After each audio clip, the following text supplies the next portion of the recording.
from when we started the Global Compact Network Canada out of the Brickworks 3-4 years ago. We are actually turning 5 next year. So, and at that time we were also ringing the bell at Toronto Stock Exchange. And I was told, you can't say ring the bell, it's press the button. So I brought my own bell, and I'll use it today if need be. But first of all, good morning. Good morning. Bright and early, and I'm very, very glad to see you all here. And welcome to the second annual SDG Awards.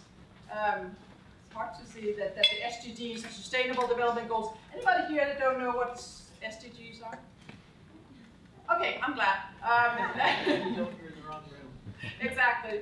But hopefully today you're going to know much more about what it also can entail in terms of partnerships and what companies are actually doing, not only companies but also NGOs and partnerships in that regard. My name, those of you who do not know me, Helle Wenck Jorgensen, and I'm the president of the Global Compact Network Canada, or in short, GCNC. So that's another one. And you might also hear UNCA today, the United Nations General Assembly that was last week. As most of you know, GCNC is the Canadian network of the UN Global Compact, and that's the world's largest initiative for sustainability, corporate responsibility, where we have around 12,000 CEOs on a global scale who have signed on to the 10 principles: human rights, labor rights, environment, and anti-corruption.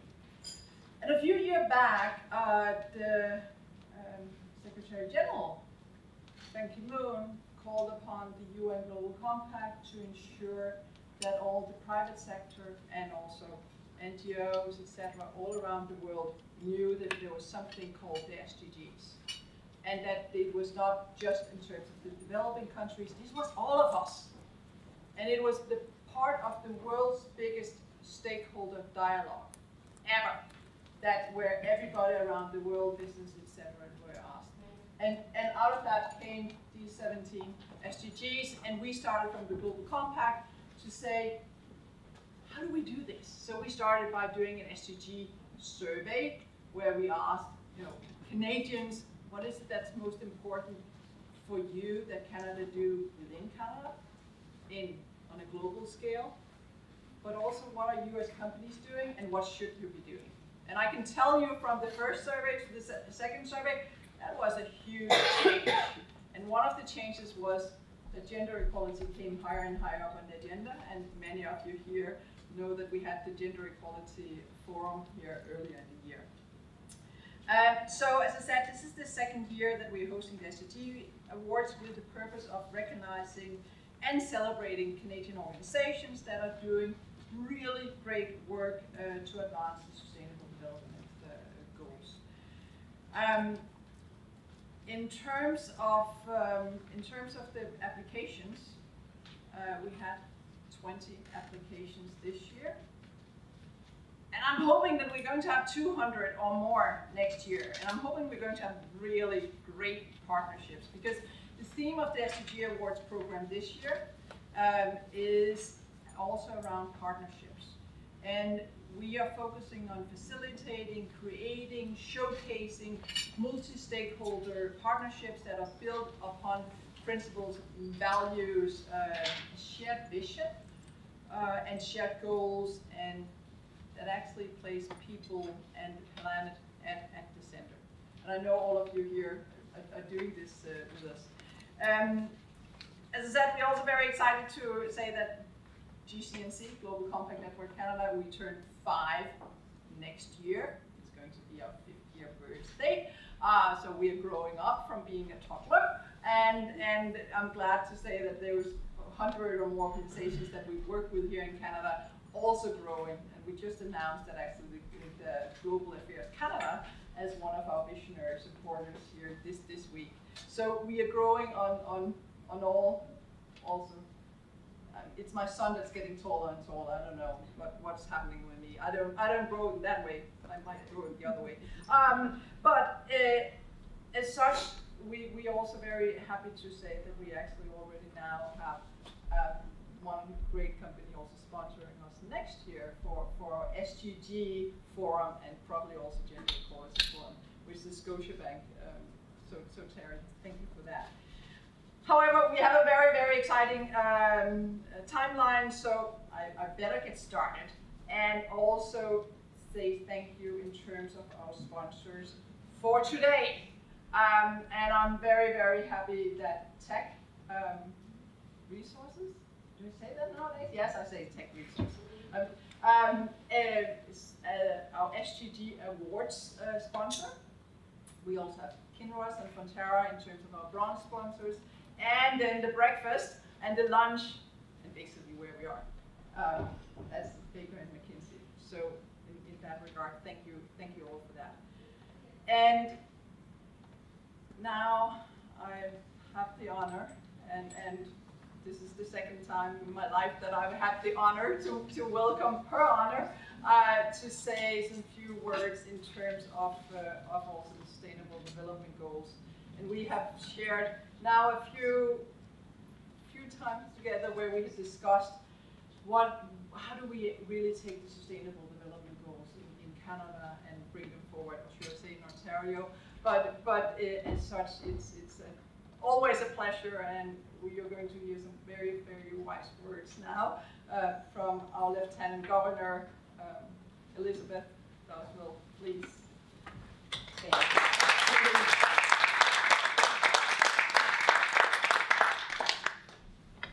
Thank you very much. Wise words, I don't know. The coffee hasn't yet fully coursed through my veins, so we shall see. But thank you so much for the invitation, Ellie. It's lovely to be here. There are the role of a lieutenant governor. For those of you who still ask the question, what on earth do you do?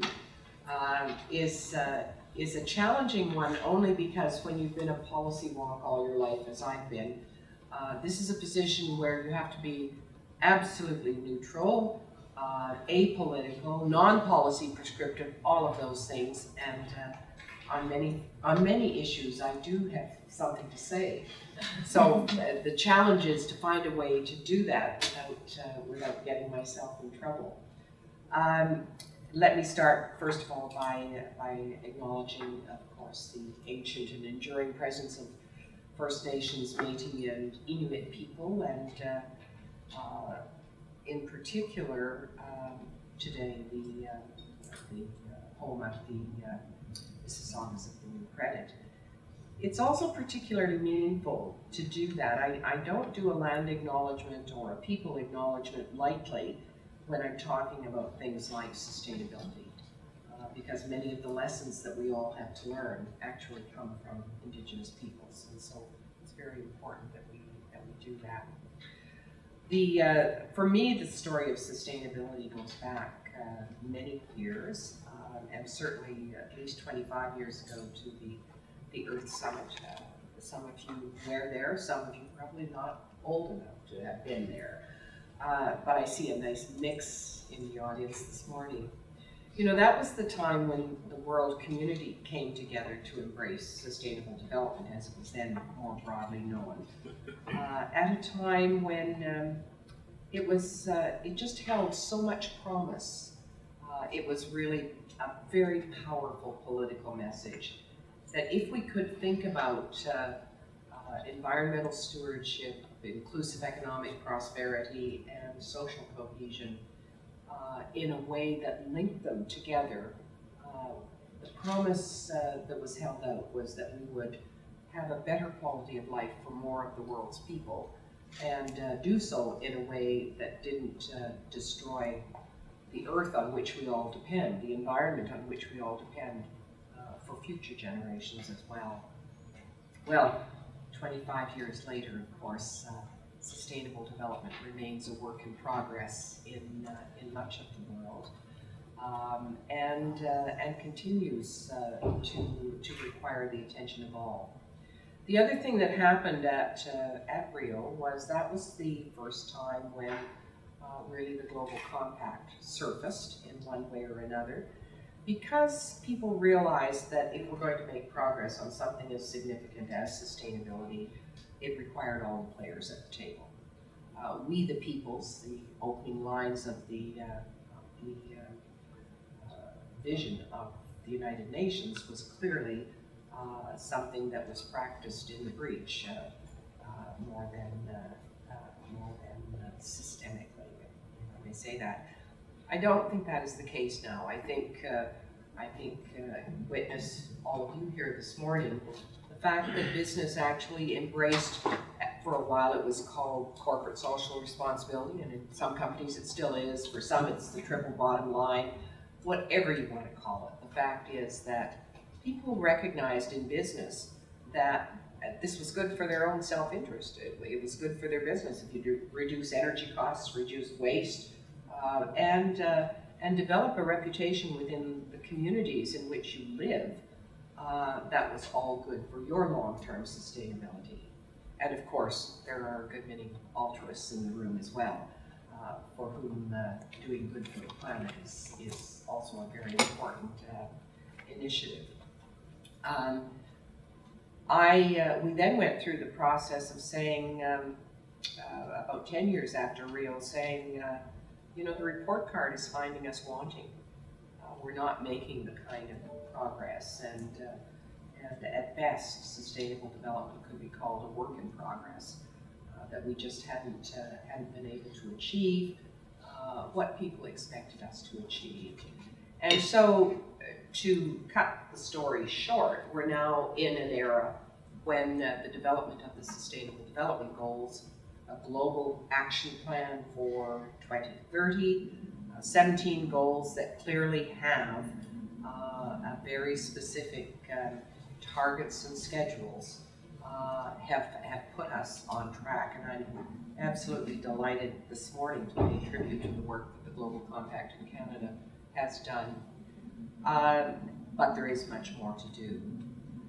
I, however, am an eternal optimist, and certainly in this particular role that I play, as I have been speaking throughout, listening to people around this province, it's very clear that they recognize how very fortunate we are as a country, with our natural physical resources, with our intellectual resources, our relatively stable government, but they also understand that we have problems here at home, whether it's clean drinking water on reserves, whether it is the hundreds and hundreds and hundreds of school children who still need food bags, for example, and go to school hungry. Every time I go out to visit an agriculturally rich part of this province and discover that they need a food bag, I say to myself, this just shouldn't be. This is in the richest country in the world. This just shouldn't be. And of course, as Helly alluded to, we still have a long way to go in terms of empowering women and girls 100 years after achieving the vote. There's so much yet to do. I asked, one of the things the Lieutenant Governor can do is shine a light on important issues in a way that transcends politics and transcends time. And when I was invested, I said I wanted to listen to Ontarians for a period of time before really trying to discover what resonated with them, what was important. And there are two themes that we're working on and going to be working on even more directly in the coming 2 years. One is Ontario in the world. And I say that in the world because of two reasons. One, I think we have so much to contribute to the world, and we are in many respects. But there's much more to do. But also, I think because the world is so interconnected and fast-paced, technology just moving us along daily, that I think if we don't understand other countries, if we don't learn how to live and work and trade in the world, we're going to get left behind. And so it's a two-part mandate. But the second is sustainability. One of the things that concerns me about the Sustainable Development Goals, and I speak here just about Ontario, is that I'm not sure that the general public is aware of the goals. They don't know what they are. There are certainly some NGOs who know very well, and there are clearly people, leaders in the business community who do. But I think the general awareness is very low. Secondly, I think those who do have some understanding also have a notion that, well, this came from the UN and therefore it's really all about the developing world. It's not about us here in Canada. And I keep saying to people, our government signed on to this along with the individuals for creating the awards, for allowing and encouraging people in your companies to actually bring forward ideas. And I look forward to hearing those stories. I also wish you very well in the year ahead. It is, after all, the challenge of the future is going to be how we learn to live together on this planet with finite resources. And I look very much forward to your contribution to doing that. Thank you so much.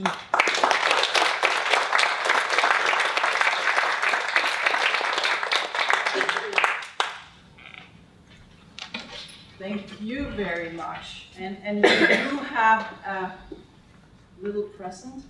And we also have an SDG tree. Oh, wonderful. Awesome. And so this is going to be great.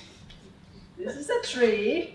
This is an SDG tree that we actually started giving 2 years ago, where we had the National Roundtable on Partnerships. And it says, take good care of me. Report back. And report back. I must tell you that in keeping with my responsibility to protect the dignity and integrity of the Crown, I'm always challenged by what I can do and what I can't. But in our focus on SDGs, which will be unveiled very shortly, but one of the things I did was to take Hallie's present to me from the last time I was with her, which was our little square, the little square, empowering women and girls. So we got a set of them for the office, and now every time we do an event, regardless of whether it's commemorating an event or celebrating the military or whatever it happens to be, I put one of these up on the fireplace just behind me. And when people look at me, as they have to when I'm delivering the they see this over my shoulder. And afterwards they come up and say, what on earth is that? And so I have a chance to explain to them. So it's very subtle, but reaching communities that normally wouldn't be talking about SDGs. Thank you for that. You're welcome. And another little present that can help ensure that people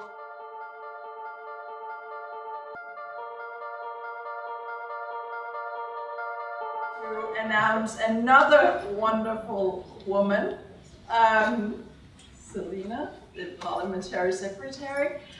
But just before I do this, can I just go back to my trees, whoever have the slides? So we actually gave the parliamentary secretary Karina Gold, when she, well now minister, but when she visited us for National Roundtable, also a tree. And this is what happened. It's actually planted. So see, somebody's reporting back. It's planted at Global Affairs in, what is it we call it, the garden?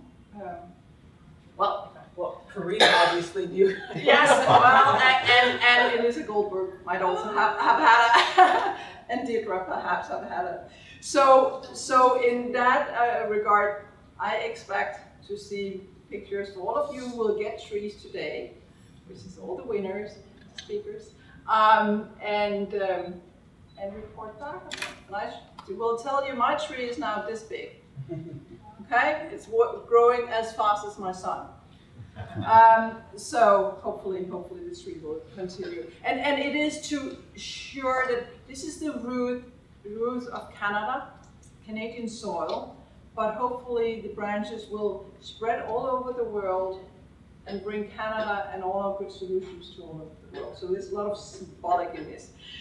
But now, if I may ask for a very special announcement, and I should say, before I just introduce the parliamentary secretary, that the idea about the SDG necklace is actually not mine. The idea came from when I visited Lena a few months back, and she saw my pin and she said, "Oh, I should get a necklace." Okay. See, Global Compact Network Canada, we deliver, we take action, right? So, we have 2 necklaces, one for the honor and one for the parliamentary secretary. But please, Lena, come, it's a very special announcement now. Thank you.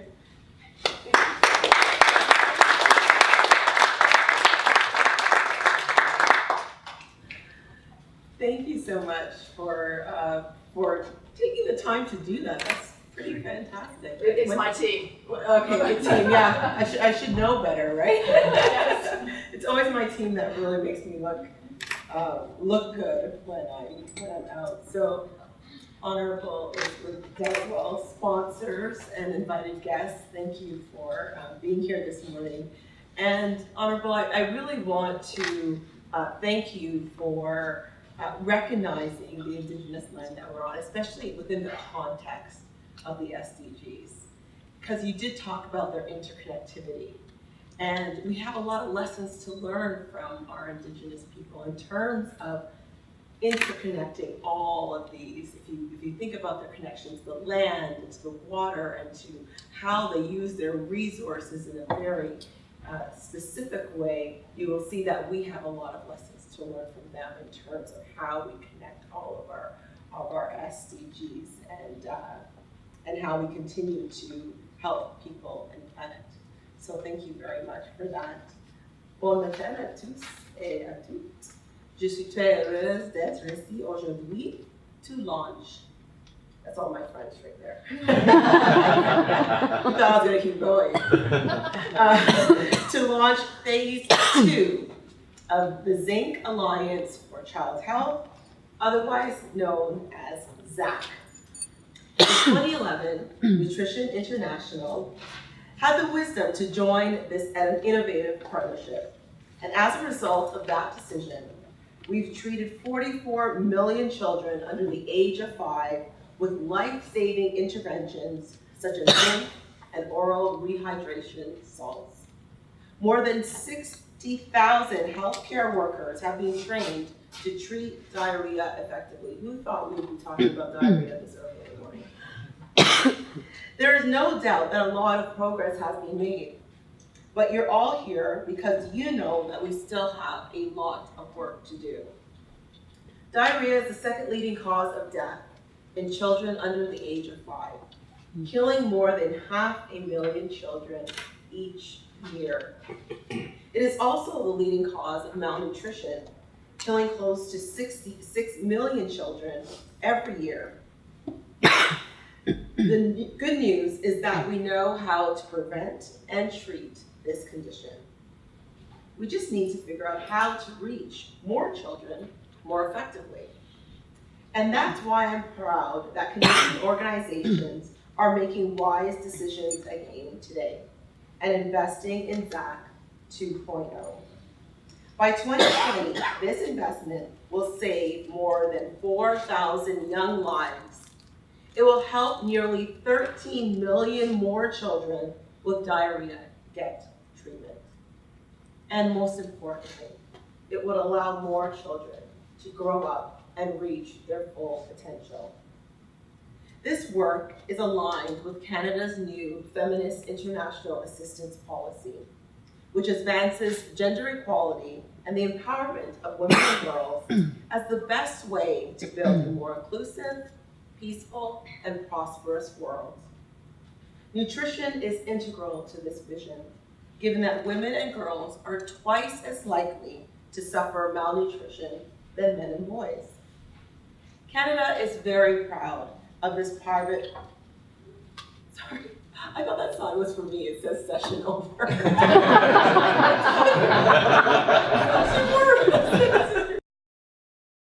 Goals and vision. ZAC is a shining example of how Canadian private sector can work with global partners like Nutrition International and UNICEF to increase our impact on international assistance. By leveraging each other's skills, resources, and expertise, we can, and we certainly will, ensure that no one is left behind. Ensuring that everyone, everywhere, even the poorest and the most vulnerable, are adequately nourished is key to upholding their dignity. This is something that Canada believes in and works very hard to achieve. So I want to thank you, Tech Resources, Nutrition International, and UNICEF for demonstrating the kind of difference we can make when we put our heads together and our skills together to achieve these 17 goals. I look forward to seeing what you can do with phase 2 of this project. It is now my pleasure to invite us all to watch a video that brings the important work that ZAC is doing to life.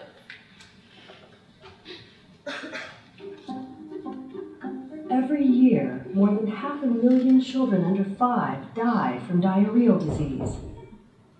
For less than $1, a child can receive a combination of zinc and oral rehydration salts, a treatment that has the potential to save the lives of millions of children. In 2011, Tech, Nutrition International, and the Government of Canada partnered to do just that. Together, they formed the Zinc Alliance for Child Health, or ZAC. The first ZAC initiative was a $20 million investment to save children's lives in Senegal, Burkina Faso, Ethiopia, Kenya, and India. More than 44 million zinc and ORS treatments were distributed to children in need. More than 60,000 local health workers were trained in how to manage and treat diarrhea. And more children are alive and healthy today because they received this treatment. But there is still more to be done. Tech, Nutrition International, and the Government of Canada are continuing their important partnership. ZAC 2.0 will deliver more life-saving treatments and training while finding new ways of reaching families and communities. Tech, Nutrition International, and the Government of Canada are dedicated to helping children reach their full potential. Together, we can put an end to these preventable child deaths and ensure every child can have a happy and healthy childhood. Learn more at www.zincsaveslives.com.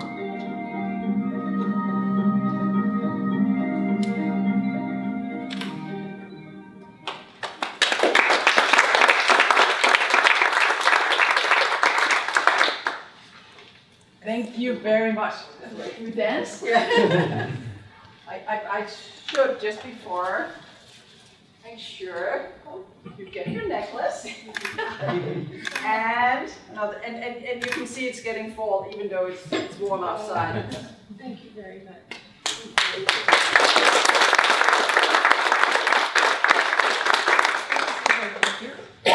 Yes, so now I will just invite Joe Solid, partner at Deloitte, to moderate a panel with our partners that we just seen here. So, Solid, do you want to take it away? Sure, I will. Thank you very much. Good morning, everybody. What a great day and lots of success. Excellent discussions in the morning and prior speakers this morning, so thank you so much. Yeah, Joe Solly, partner with Deloitte in Canada. I lead our sustainability and climate change practice. I just want to invite our panelists up to the stage if I can, please, and then I'll do some brief introductions. Please have a seat, and as we're coming up, I'll do some. I'll just go over quick bios of our wonderful panelists here.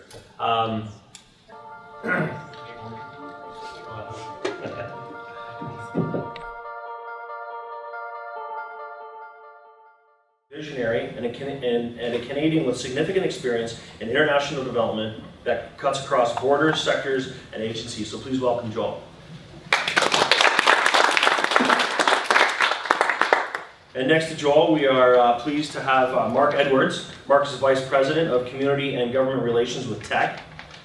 In this role, he's responsible for Teck's corporate sustainability strategy, community and government relations activities, including Indigenous affairs and corporate community investment program. Mark provides guidance on the ongoing development and implementation of corporate policies and programs to help Teck engage with the communities, government, and Indigenous peoples where they operate around the world. So please welcome Mark. And as you just met, we're pleased to have Selena with us.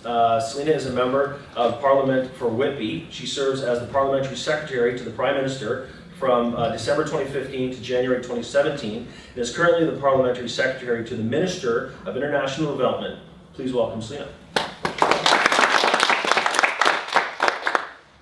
Excellent. So welcome everybody. I'm going to get a bit comfortable with you up here.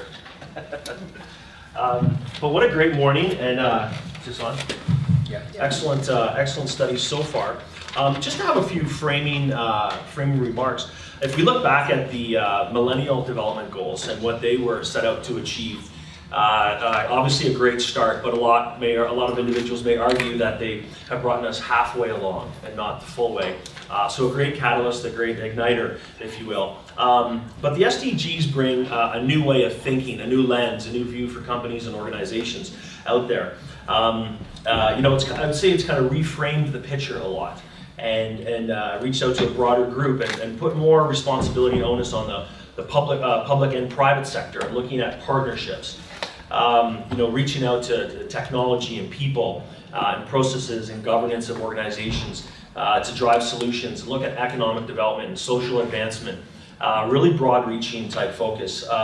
So helping the companies think more about how do they actually engage and act out there to make a difference and lean towards things like shared value, not just a social license to operate, but I would say pushing it beyond that and trying to create people, planets, and profits to a much larger extent and advancing that agenda. So looking at creating an impact and measuring impact, but with a strong focus of partnering, right? We've seen that a lot, and we've started to see that this morning in the video. So I like to think of it how value is pursued, created, and measured, and ultimately measured so you can understand the success, recalibrate your strategies, and bring it back to, on an annual basis, reallocation of funds and driving new efforts. So really a bigger, broader focus. I think ultimately this comes to life in the ZAC partnership, as we've seen here in the video, which is an amazing success story. Nice to see it move into the 2.0 version. So congratulations to that. I want to open it up with some, we'll have two questions here. The first one I'll put out there to the team is how is the ZAC partnership delivering value and contributing to your goals as an organization? And maybe we'll start on the far side. Joel, if you'd like to take a turn with that. Sure. Thanks a lot, Joe, and thanks to all of you for being here. Thanks to Global Compact for hosting us, and we're really appreciative to Government Canada and Teck for this partnership as well. We're excited about it. Just to get to the point, Joe, there are really three things that occur to me in that domain. One, it contributes as a proud Canadian. We're kind of in this room of Canadians too, talking about a global issue.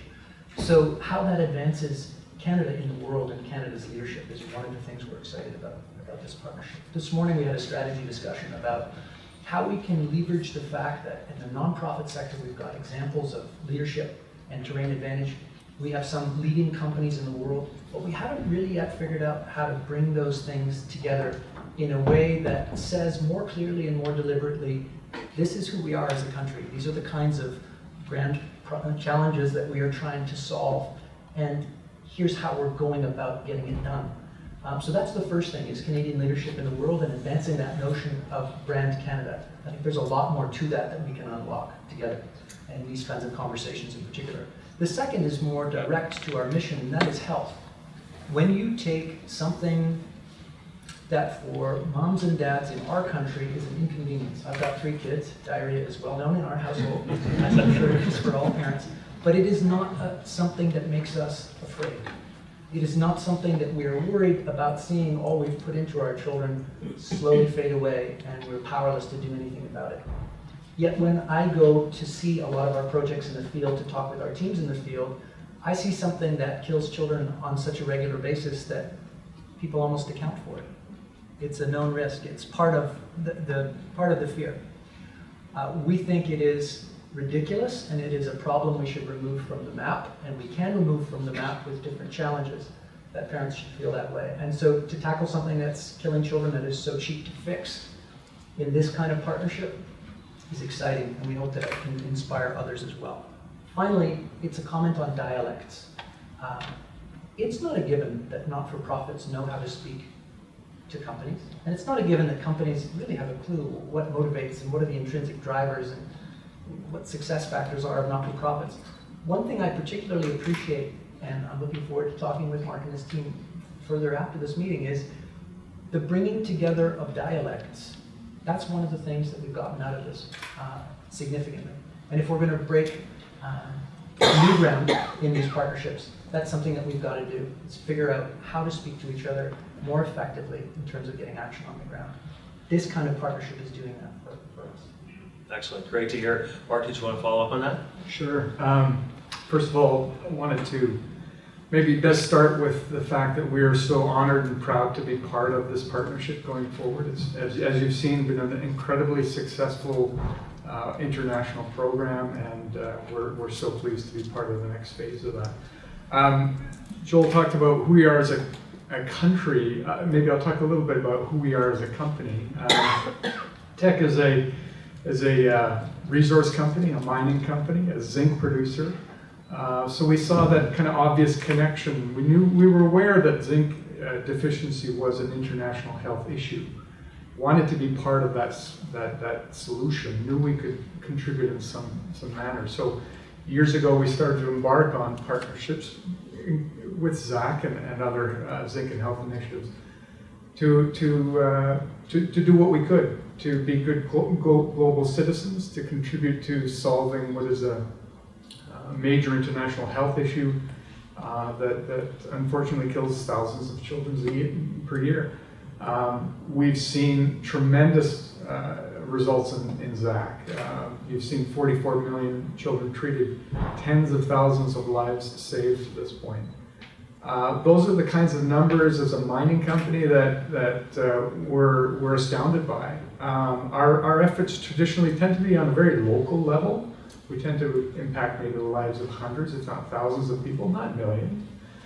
So this partnership has been incredibly successful in that regard. It has an incredible multiplying effect, working both with Nutrition International and the Government of Canada. It's been an incredibly fruitful partnership in that regard. Excellent, thanks Mark. Great perspectives from Teck, we appreciate that. Selena, did you want to follow? Yeah, so I really think from a government perspective, it falls under three main themes. The interconnectivity of the SDGs sets the stage for what we need to do as a society in order to achieve the goals. We need to talk to each other. We need to find innovative and different ways of working together. Governments cannot do it alone, so we really need to be able to have these partnerships and be willing, I think we talked about it a little bit earlier, to be a little bit more nimble and to think outside the box. And I think one of the ways that allows us to be nimble is to leverage the capacity of partners who are not governmental partners. Secondly, we cannot do it alone. Looking to governments, either the Government of Canada or around the world, to say, solve this problem, figure out these 17 SDGs, figure out the 169 targets. That can't be something that the only onus is on government to do. We really need to work together. It'll require $7 trillion to meet the SDG goals, to ensure that we meet those goals. The development assistance envelope is at 140-something billion. There's a huge gap there. So we really need to think about things differently in order to ensure that the poorest and most vulnerable, especially women and girls, are not left behind. And lastly, I think these kind of partnerships spur innovation. We challenge each other to think outside the box. We challenge each other to think about things differently. We challenge each other to take those grand challenges, and you could just turn on the TV at any moment today and see some of those challenges with hurricanes and floods and landslides and famine, and figure out how do we work together? How do we push each other to be our best inside so that we can save the world outside, ensuring that no one gets left behind? Great, thank you. Great perspectives as well, and certainly on the funding gap. And I think it's only one of the only ways to achieve greater success is through funding, collaborative funding, public-private partnerships, but doing it in a way that meets the needs of society, the government, and companies. So we can have shared value out there. So excellent, great points. Thank you so much.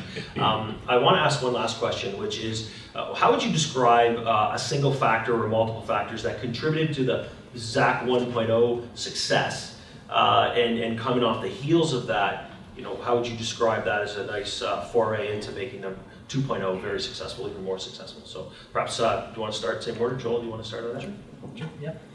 I think the first is about looking at relationship capital too. So ZAC 1.0 for us was a lot about learning these dialects that I talked about, realizing that when we put our dialects together, develop a common language so we can relate, so that there's interoperability, too strong a word perhaps, but it helped move us down the curve, down the line.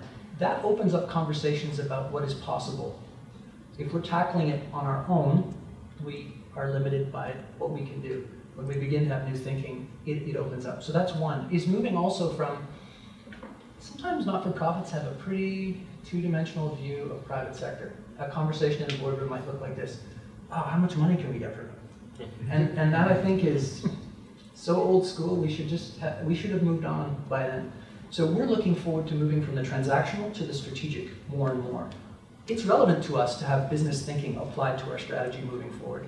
So ZAC 2.0 is something that I think is going to move us more towards the strategy. So that's one thing.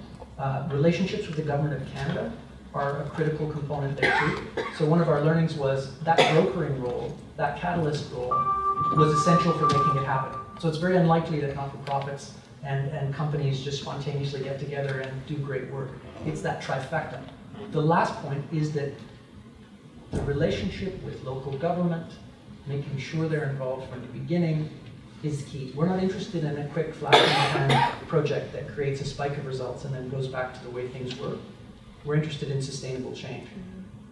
What we're seeing, which is the great untapped opportunity in my view, is you've got a global nutrition organization created by Canada, which is one of the world's largest, one of Canada's many well-kept secrets, I suppose. And you have got one of the leading mining companies in the world and the Government of Canada. All of us have different relationship capital that are not fully aligned to maximize the benefit of the objectives of each. And we can do that too. So that's the other piece that I look forward to looking at more closely going forward. Excellent, thank you again on many good points, and love the trifecta type analogy where it's we're all in this together, right? So appreciate that. Mark, did you want to follow? Sure. At kind of building from some of the comments Joel's made, for us the success came because it was the right program with the right partners in the right places. By the right program, I kind of touch back on the fact again that we're a major zinc producer. We wanted to connect with the zinc deficiency issue. We knew we could be part of that solution. So obviously the right program in that regard. In terms of partnerships, we're a mining company. We're not in the business of providing healthcare services around the world. We needed people that had the child health and nutrition expertise, that had the connections with governments, and more importantly, had people on the ground that could deliver these programs and services. So those partnerships were essential. And finally, in the right places.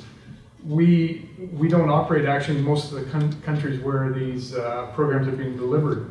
That's where the greatest need is, and that's where the local expertise, the Government of Canada, Nutrition International came in to identify where those dollars could be put to greatest value, where the most lives could be saved. So that's where the right places come into place.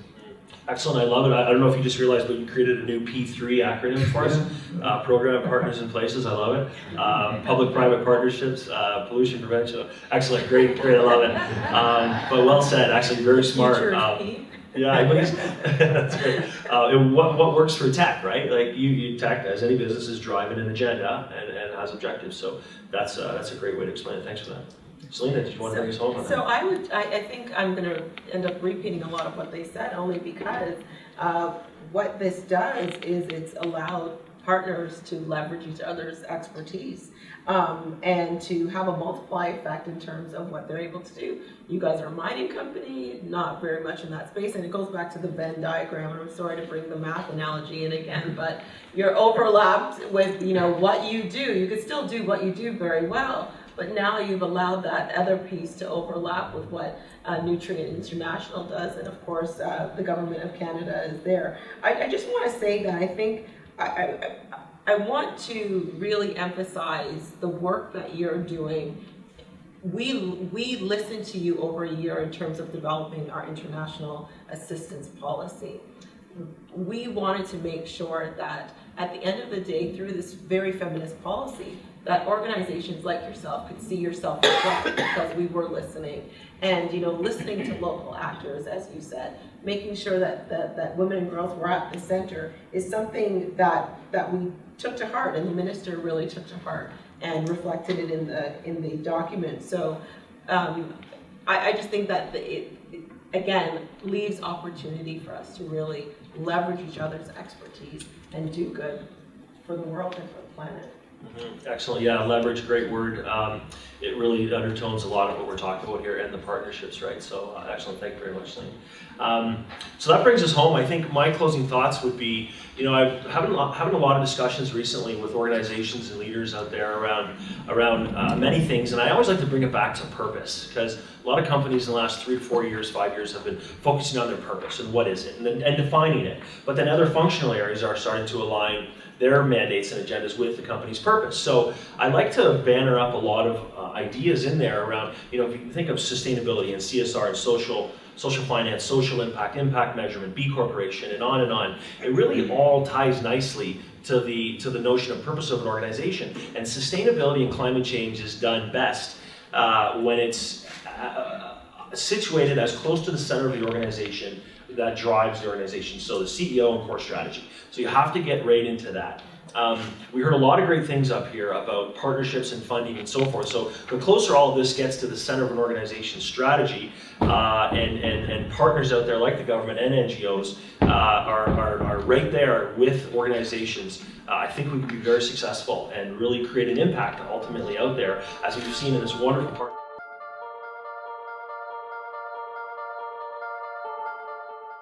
To ask the panel a question, so I'll just jump in now and say something. Anyway, I'm Julia Christensen Hughes. I'm the Dean of the College of Business and Economics at the University of Guelph. And I guess a comment that I have, or a question for the panel, is when we talk about partnership, please don't forget about the universities. We are developing the future talent that your companies, I think, want to hire, and the more we work together, the more likely that will be. And I know U of T is here as well, and so the vision of my business school is developing leaders for sustainable growth. So as well as being members of Global Compact, we're also members of Prime, and we are hosting, this is the commercial message, the Prime North American Conference next month, October 18th to 20th. Some of the organizations represented in the room are contributing to that. So these are business schools across North America that are signatories to the companion piece of the Global Compact. So these are business schools that are committed to advancing the SDGs. They're embedded in our courses, and that we teach in a way that promotes ethical business practice and a long-term view. So I'm just going to, at the coffee, leave little cards on the conference, and we welcome your attendance. But if we do have time, I'd love to hear suggestions for how we can engage with universities as well. I think, Julie, that's a good point and part of the whole partnership. And now, when I have the parliamentary secretary back for 30 minutes and 2 seconds, this is the time for the SDG Awards. And very quickly, as I said earlier, we got a lot of great applications this year, again, both from SMEs, because what we're trying to do now, saying we want also to have the SMEs, as well as for larger, and I shouldn't say companies, just to Julie's point, I should say also from different universities, which I'm very proud to see that there's universities both in the SME category and in the larger category. And I think you'll hear more about that. But Miss, as it says here, it says Miss Selena. Yes. Miss. So, I was supposed to have a speech that went with it, but I think you all know what I'm going to say. And I really got to get on a plane. If I miss question period today, somebody is not going to be happy, and they call them the whip. So I don't want to know if he has one or not, so I'm just going to make sure that I arrive there on time. So I'm just going to launch right in. Is that okay? Yes, Do you mind if I launch right in? Let's go for it. I think everybody's waiting Waiting for in bated breath. got most votes. So it is now my pleasure to announce the recipients of the 2017 Canadian SDG Awards. And I'm going to start with the small to medium-sized organization category, and in no particular order, I suppose, as well. But the first award goes to the Masters of Science in Sustainability Management at the University of Toronto, which is my alma mater.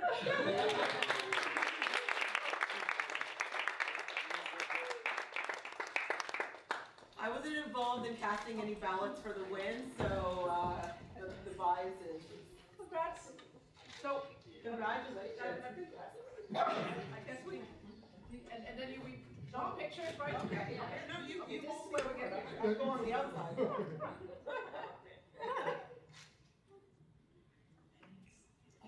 All right? Okay. Secondly, Operation Eyesight.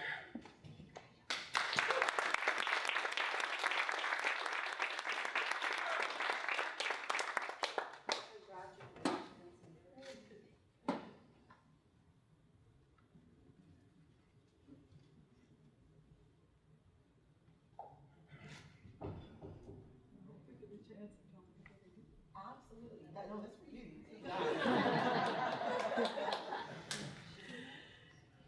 And last but certainly not least, Enviro Stewards.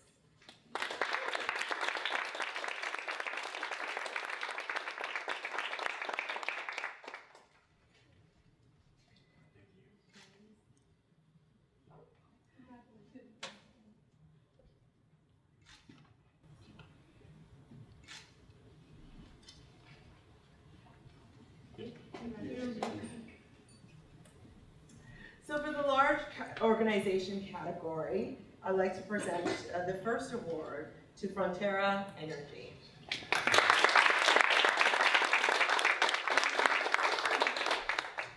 Congratulations. Congrats.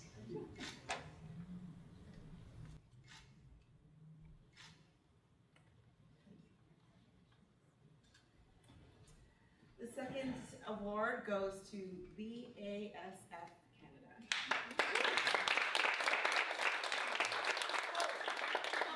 I can never work at a show.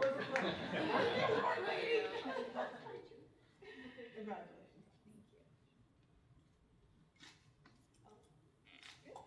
Great.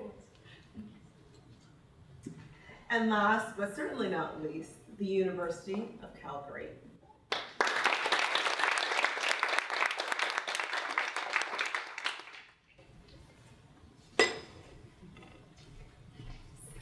Oh my gosh, you're welcome. I'm just presenting. I'm just holding it.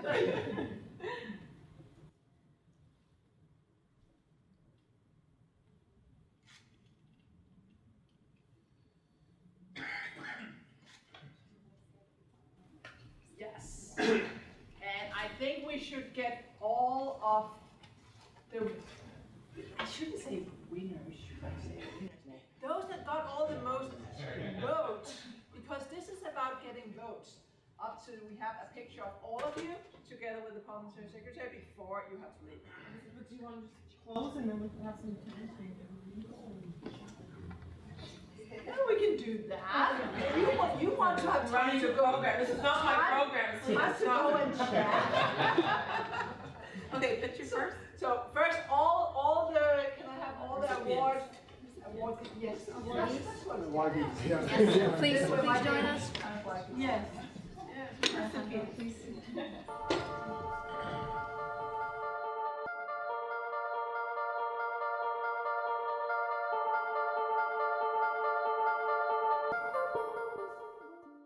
Integrate knowledge from management, social and natural sciences to sustainability issues. And diversity is the foundation of our program. Diversity, academic diversity, cultural diversity, social diversity, religious, whatever you can think of. In brief, the program is designed to enhance and build the capacity to implement all SDGs or sustainability impacts on numerous SDGs. These impacts include cultural transformation within the program and the students wherever they go, including other issues like gender equity, sustainability, use of water, renewable energy. Two of our students have started Just Vertical, another new enterprise which has a potential of becoming the biggest farmer while owning no land. It is about vertical farming with the people. Impacts of our sustainable management family have been recognized by many others. The program strongly believes that partnerships are the key for advancing the agenda of SDGs. The program has developed a multitude of partnerships, including partnership with the GCNC, PPG, TSS, and I can go on and on. We have around maybe 300 to 400 the organizations or people with whom we work. The program has two future goals. One is we want to launch executive development programs in next 2 years on sustainability management and with our force, and to offer sustainability education to all undergraduate students at our campus, which is Mississauga. Finally, new paradigm of sustainability has to be based on the fundamental truth. And what is fundamental truth? That we all are connected and interdependent on each other and on nature. And this is what Aboriginal people, we were saying earlier. It's not Aboriginal people only, but I think this is a fundamental truth which is supported by science, like quantum physics, deep ecology, integrated biology. It is also supported by all religions. It is also supported by spirituality and different worldviews, including Aboriginal people's worldviews. So hence, if we are serious about sustainability, then my message is that we have to fall in love with sustainability. And we have to fall in love by heart, not just by saying it. And we have to serve sustainability by our mind and brain. When we go home, we can ask our heart and hear our own heart, its opinion about sustainability. If we are able to hear the true voice of our heart, I'm sure that true heart will always talk about sustainability. The challenge is to make effort to hear that true voice of our own heart, which is not easy, which is the most difficult part. If we do so, our world will be sustainable. With that, I just say, nature bless sustainability, and thank you for your attention and this opportunity. I will say, I'm here, Claire is here, our students are here. Please feel free, and we will try to talk as many of you can. Thank you very much.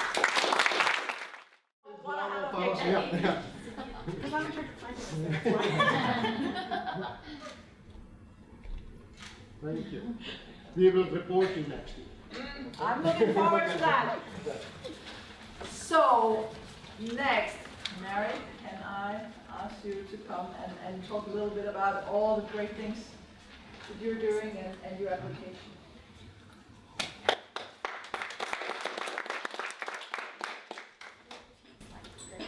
Oh, okay, thank you. Is there a way just to have them scroll through? I can do that for you. Please. Yeah. Thank you, because there are pictures.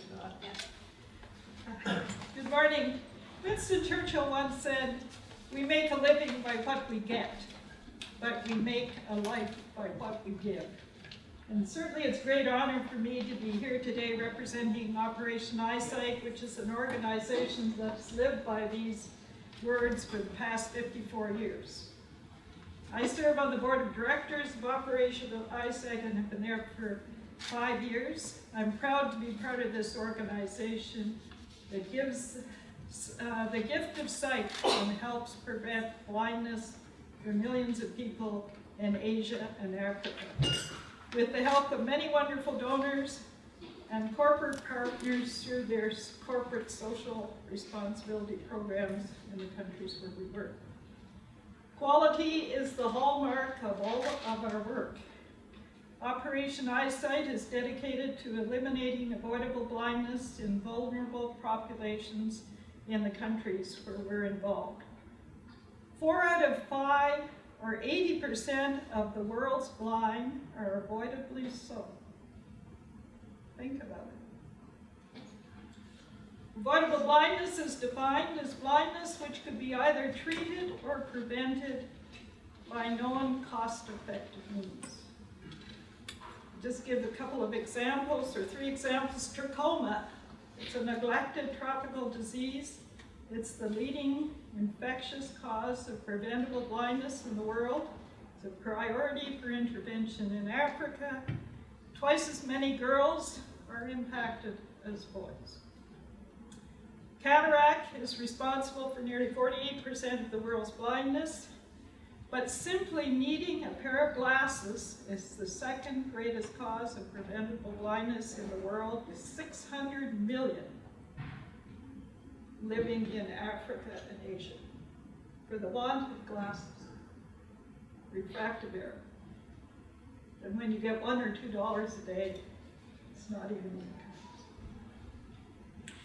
We are actively working in collaboration with our partners, contributing to the Sustainable Development Goals that I outlined earlier.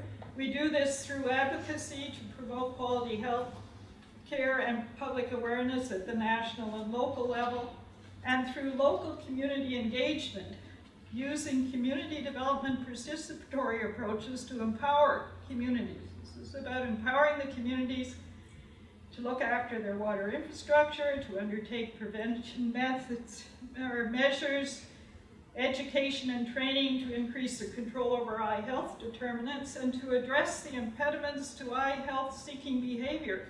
And these are really embedded in beliefs and practices and ideas. Partnership development. We do capacity building through strengthening infrastructure and human resource development by supporting the upgrading of skills.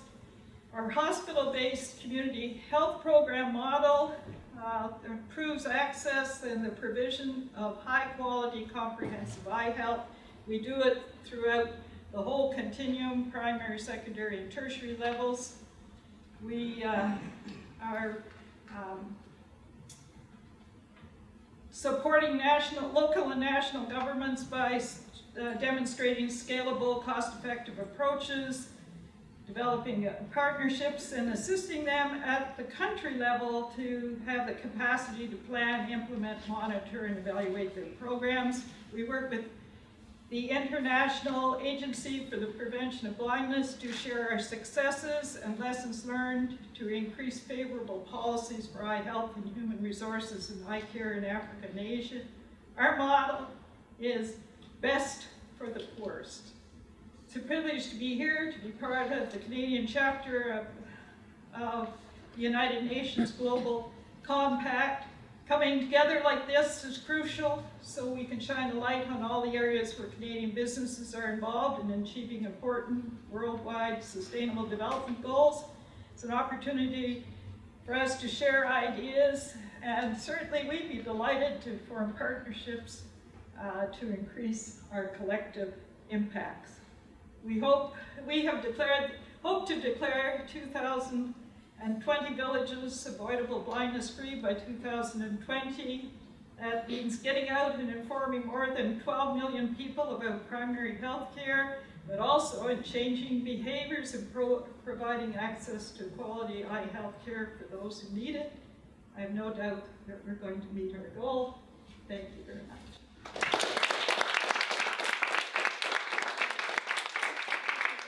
Thank you very much, Mary. You also need to have SDG 3 to take care of and continue, because knowing that I forgot my real glasses at home this morning, I can tell you, you need glasses. So, absolutely. Congrats.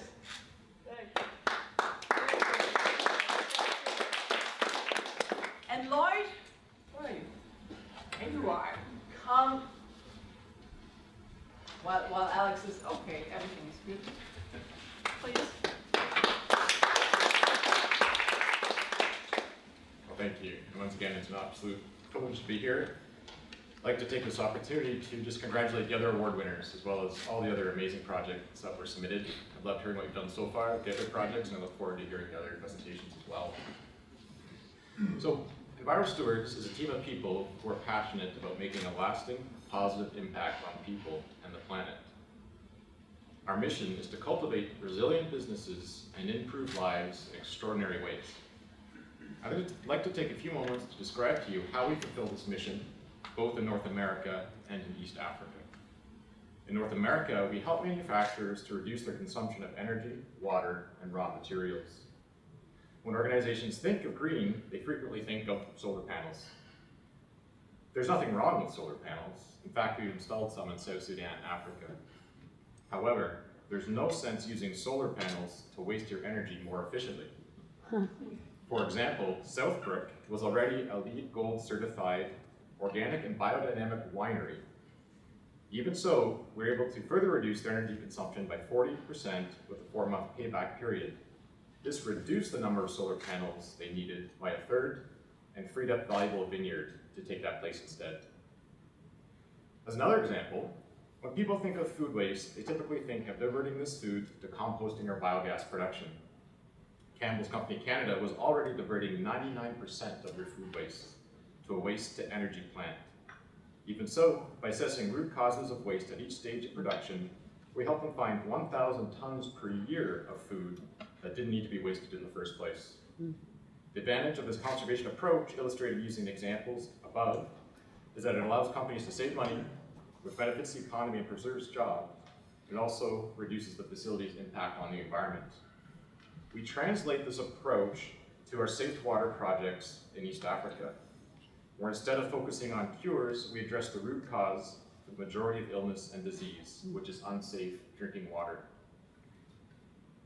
We invest in local leaders to build independently owned and operated social enterprises that build and sell biosand filters to provide safe drinking water to communities. One such leader is Matthew, pictured here. Matthew Lobuya is one of the 3,000 South Sudanese refugees per day who have fled from the civil war and famine in South Sudan to the Bidi Bidi refugee camp in Uganda, which is presently the largest refugee camp in the world. Matthew had previously mentored several safe water projects in South Sudan. However, while he was away on these trips, he lost his home in Kajukeji, he lost his motorcycle, and much of his family's possessions.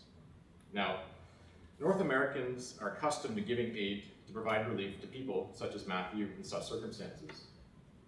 However, although Matthew is technically a refugee, and could very easily and understandably depend on foreign relief, he does not let the fact that he is a refugee stifle his skill and passion.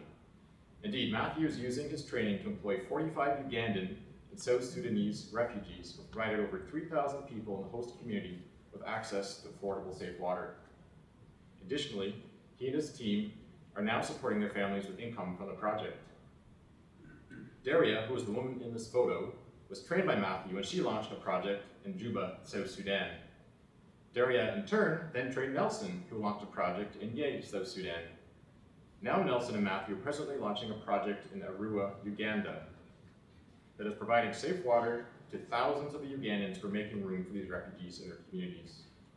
You can help advance this type of approach by supporting organizations that invest in the development of people through social enterprise, rather than just providing temporary relief. One of our future goals is to develop an open source template that will be available to download for free online that provides instructions about how to establish, launch, and operate a safe water project. Lastly, one of the key lessons in these stories from our friends in East Africa is this: invest in people. Social enterprise-based development work looks slower and less effective than merely handing out stuff. However, it leads to empowerment of people, the establishment of resilient businesses, and beneficial long-term growth for local economies. Thank you very much for your time.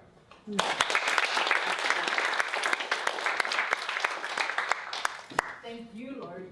And I have to just go behind you to get your tree. Yeah. There we go.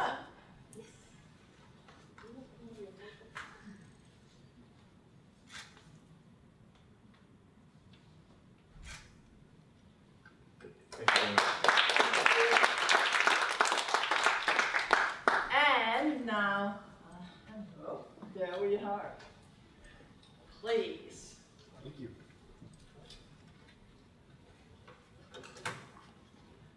So basically, before I start, I want to frame a little bit the conversation where we're talking about regarding indigenous communities. In Latin America, there are more or less 520 indigenous communities, and only in Colombia, there's 83. That's 1.3 million people that are from indigenous communities in a country of 44 million people. Where we operate, it's not Bogota, or Medellin, or Cali, which are the larger cities in Colombia, but rather in frontier areas, where indigenous communities are. So now the question is, what do we have to do? So you start complying with what ILO Convention 169 requires. You have to do prior consultation processes. And you set it up, and you work with the government, and at the end of the day, you have an agreement. And then, now broaden the scope and think of the context where we're working right now. We're in elections right now, legislative and presidential, this coming year. An ongoing peace process that was just signed a couple of months ago, but that's been with 50 years of conflict behind it. Drug routes, guerrilla groups, and all of these activities highly permeated by our indigenous communities. So now, when you reach these agreements in prior consultations, these guys want cash, and they're very upfront about it. Perfect, you can come into our territory, come and do all your oil and gas work, but pay in cash. And our job as a company is, and with the state of course, is we're not paying anything in cash. We're going to do some projects. And we always see 5 very particular issues that are very relevant in indigenous communities. Some vary from one to another. Of course, we've done 106 prior consultation processes in the last 5 years. But we always see the same thing: food sovereignty, access to clean water, institutional capacities with differential approaches, access to education, and promotion and prevention of diseases. You have to bear in mind that sometimes it's very complicated to develop productive projects with indigenous communities because they're always thinking about what they call the present future. I want what I need to survive now, not what's going to happen in 5 years or in 3 years, and about productive projects that are going to maybe work out in a value chain in a couple of years along the line. So what do? We structure a program. I'm not going to go into the details because we have a very short presentation, but we're aiming at 5 different goals, which you can see in our presentation: hunger, good health, quality education, clean water, responsible consumption and production, and life on land. When you take these objectives and you rack them up, and then you see what these different lines of investments are going to be, you get your plan. And this is the social investment plan, that what we do is we socialize with them. We don't impose it, government doesn't impose it, but rather we won't start operations, and they know we won't start operations, so compensation won't start until we agree on this plan. And that's basically what we've been challenging our communities to do.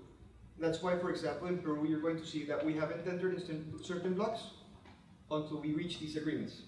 Because unlike other very irresponsible operators, very small irresponsible operators, we're not willing to either bribe, extort, or pay items in cash, or even do the easy way out. Give them cell phones, motorcycles, a lot of things that won't develop and won't help. And projects that are not aligned with their cosmovision, because at the end of the day we have to be very respectful of their cultural vision. So what are the key factors for this integration? I will sum it up to 5. You have to involve the key authorities, local and regional and national, to become validators. Public and private partnerships. We can't do these expenses alone. We need resources from the public activities, and even from international cooperation. The Canadian Embassy has been very, very helpful in all of our projects, at least in 30 of our 106 projects that we've done. We work hand in hand with the communities. We engage and communicate actively and positively. And maybe the most important, and paraphrasing my CEO from a week ago, is trust and integrity. And I'm going to touch a little bit on that later in the panel discussion, but the foundations for a true partnership is through trust and integrity. And there's a third factor that I'll leave you hanging until the panel discussion.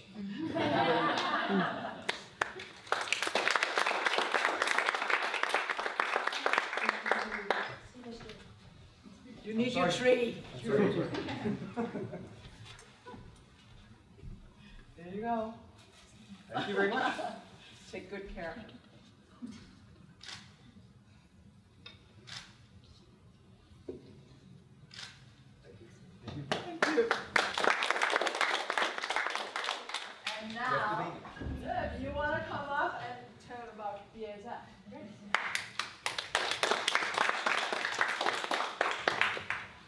So thank you again to the Global Compact for having us and highlighting how we are moving action towards the Sustainable Development Goals.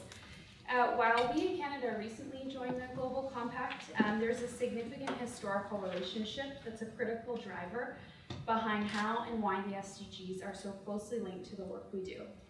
As a founding global member of the Compact through our parent company headquartered in Germany, the SDGs are integrated into everything we do, and the impact as a result of our efforts can be felt in the customers we serve, the communities where we live and work, and the colleagues that make up our diverse and talented team.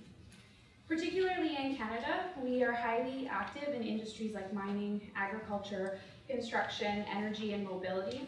And the SDGs that are a focal point of our strategy include zero hunger, quality education, gender equality, clean water and sanitation, affordable and clean energy, industry innovation, infrastructure, sustainable cities, and lastly, climate action. While we can articulate the impact and the action we drive towards in very clear areas of our work, the first would be the solutions that we provide to our customers. These help advance action to the SDGs in ways that contribute to a sustainable and green Canadian economy.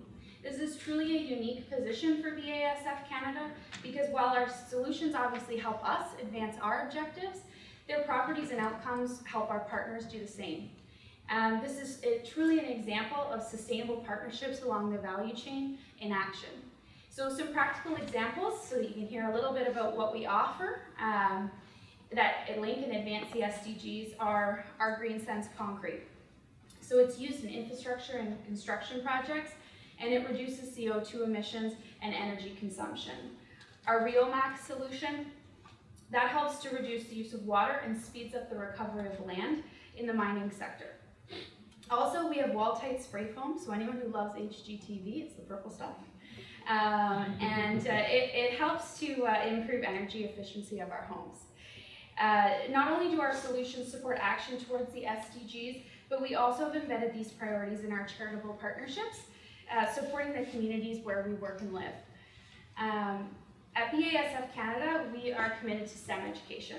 We believe that the wonder and excitement of chemistry is an outstanding experience for all children, and it really ignites the spirit and spark of innovation and inquisition. An excellent example of this work and a demonstration of our commitment to quality education is our partnership with Earth Rangers. So their focus is environmental education and conservation programming for children and youth. Through this partnership, we've reached over 5,000 students aged 6 to 12 across Canada and bring the fun and excitement of chemistry experiments right to their classroom throughout the school year. We facilitated this program with remote Indigenous communities and locally with our Hiawatha Reserve right here on Rice Lake. While STEM education is a key component of our strategy, we value and advance education more broadly through our partnerships with Induspire, where we provide scholarship opportunities to Indigenous youth on an annual basis. We also reflect this commitment to education internally among our colleagues through our Science Academy program. Here, one of our deserving academic and high-achieving children of a colleague is invited to our head office to participate in a week-long Science Academy project, which is really a broader, bigger look at chemistry and the impact of innovation in our communities. It's important that obviously we're very active in our external communities, but it's important that our external activities reflect our internal commitments as well, so the SDGs are showing up for our colleagues and teams in a thoughtful and purposeful manner across the country. This also shows where we advance action towards gender equality. At BASF Canada, diversity and inclusion is the fabric of who we are. We have a Women in Business employee group along with showcasing our partnerships in gender equality at town halls for our employees. We promote and align this with, in the space of gender equality and support flexible work arrangements that support the blend of family life and work life. This can really be seen in the makeup of our Canadian leadership team. I have the pleasure of being a member of it. I'm very proud to say that 50% of our executive jobs are held by women. So that's a big win for us. So I'd like to kind of say why I feel like this has been successful for BASF Canada. I'm a bit biased. I communications reports into me, so I would say communications. Tell your story, make sure your partners and your colleagues understand your why, and then you can find like-minded people that will resonate with them, and that will help you to only expand your sphere of influence. So communicate, align with like-minded organizations, and I'd just like to thank the UN Global Compact Canada, Howie, for giving us this platform, and again, thank you so much for the award. Thank you. Oh, yeah. And now, Tree. yeah, It's tree. It's a beautiful tree. It's Yes. symbolic of the Yeah. SDGs you're supposed to Perfect. nurture for the next 15 years. Yeah, we will plant it at one of our sites.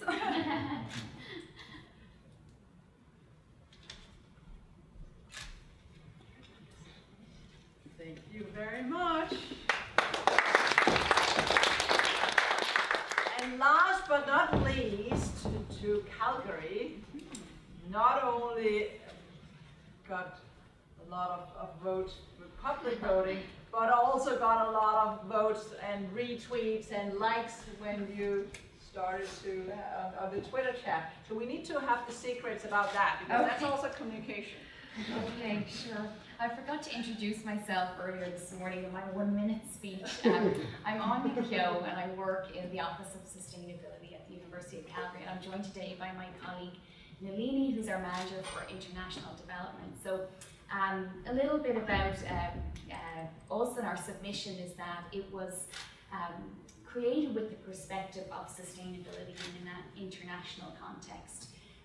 We're doing lots of great things on our campus, but our focus for this award submission was really looking at how we're creating ripples in our communities. So a little bit about the University of Calgary. We are one of Canada's largest research-focused institutions. So we've got a campus community of about 40,000 people. Like I said earlier, we exist to serve society, whether that's in our city, our province, country, and also globally. And so that very privileged position sets us up well to address the UN SDGs. We've got to focus on doing world-class research and also graduating individuals that have exceptional skills in sustainability that they may not have gained had they attended another university. So that's a little bit about us. When we talk about sustainability in a university context, people often go right to how we address sustainability in our day-to-day operations and how we're addressing the goals in particular. And we do that. We have, in terms of reducing our GHG emissions, ensuring all our workers receive a living wage, making sure that we offer bursaries to disadvantaged students. Yes, we do that, but our opportunity is probably greatest found in our research and education capabilities. So we are currently offering more than 350 sustainability courses, both at graduate and undergraduate level, and we have identified 5 core competencies that we want our graduates to have that send them out into the workforce or academia or wherever they go next, that allow them to address the 17 SDGs.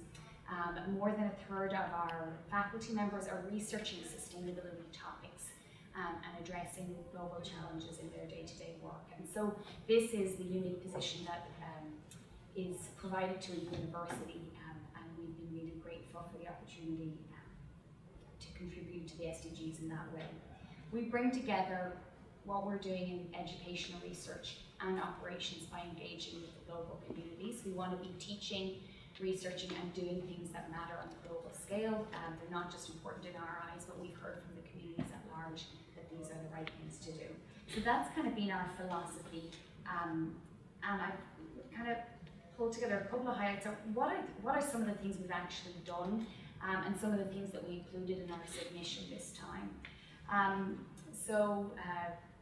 I mentioned we've got courses and research focused on sustainability.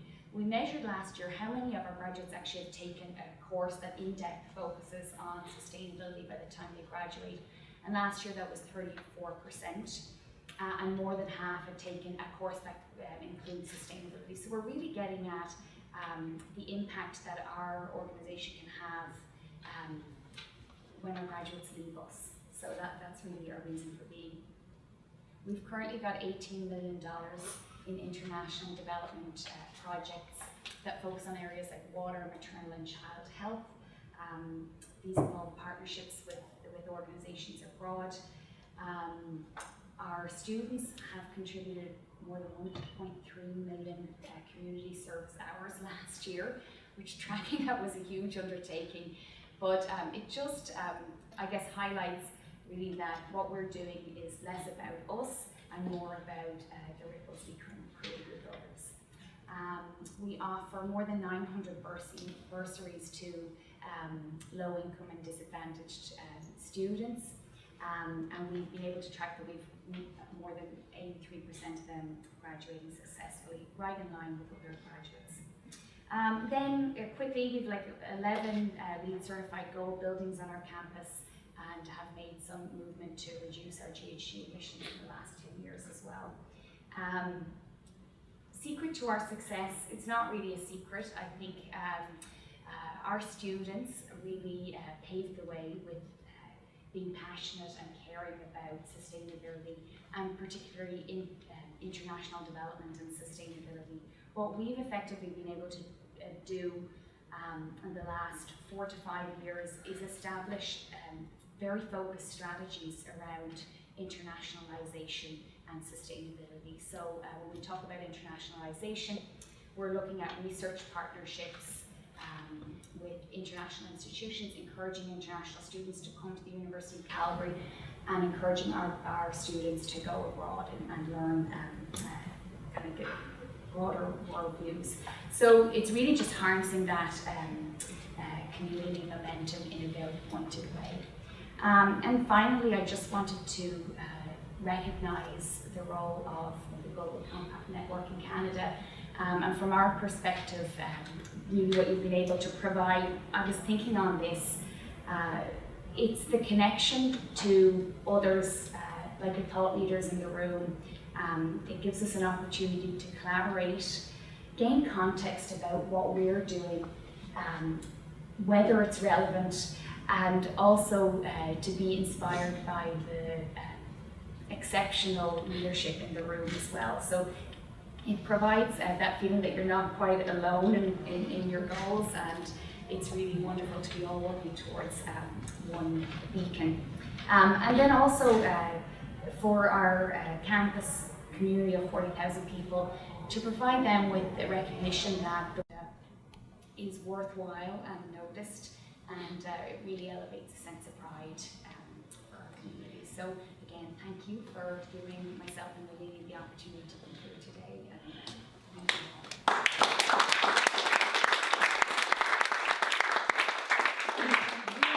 And thanks for the nice words. Oh yeah. And then here comes, yeah. Well, pardon me. You can. I don't know, does maple grow in Alberta? Oh, It's a Canadian maple. It's already an Ontario maple. Thank you. Thank you. And I really liked what all of you were saying, was that this was not only what you did within your own organizations, this is the ripple effect that it has. It's the impact you have. It's not only that when you stop, well, that it stops. No, it's kind of like sustainable. And I think that is very, very important, that we think about that.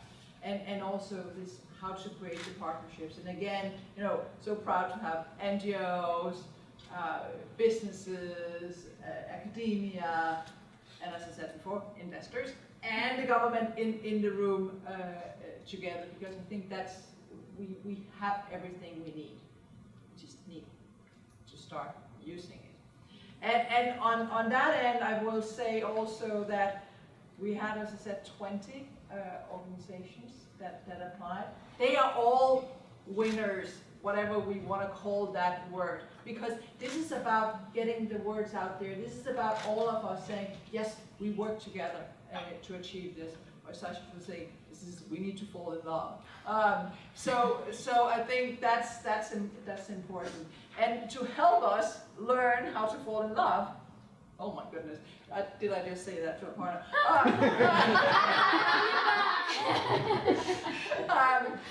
Aparna now have sessions about the fundamentals of a fruitful partnership. Thank you, Heather. And can I invite my panelists to join me up here in the stage, and then I'll read up the bios shortly. So Sue and Alejandro and Doug. Thank you. So again, welcome everybody, and I hope you are enjoying the day today. In continuing with the theme of the SDG Awards this year, our second panel session for today is also going to be focused on partnerships, SDG 17, and is titled Fundamentals of a Fruitful Partnership, kind of thinking about how can we help companies who are now starting to think about partnerships, regarding the SDGs, to learn about the fundamentals of the partnerships. So, as we heard from our sessions earlier today too, multi-stakeholder partnerships are crucial for leveraging the interlinkages between the SDGs. More projects and programs are now being delivered through multi-stakeholder partnerships as they enhance the effectiveness and the impact of the initiative, and they accelerate progress on the SDGs. So given this renewed focus, I thought companies and organizations cannot afford to ignore the culture, the mindset, and the skills that are required to build and manage great collaborations.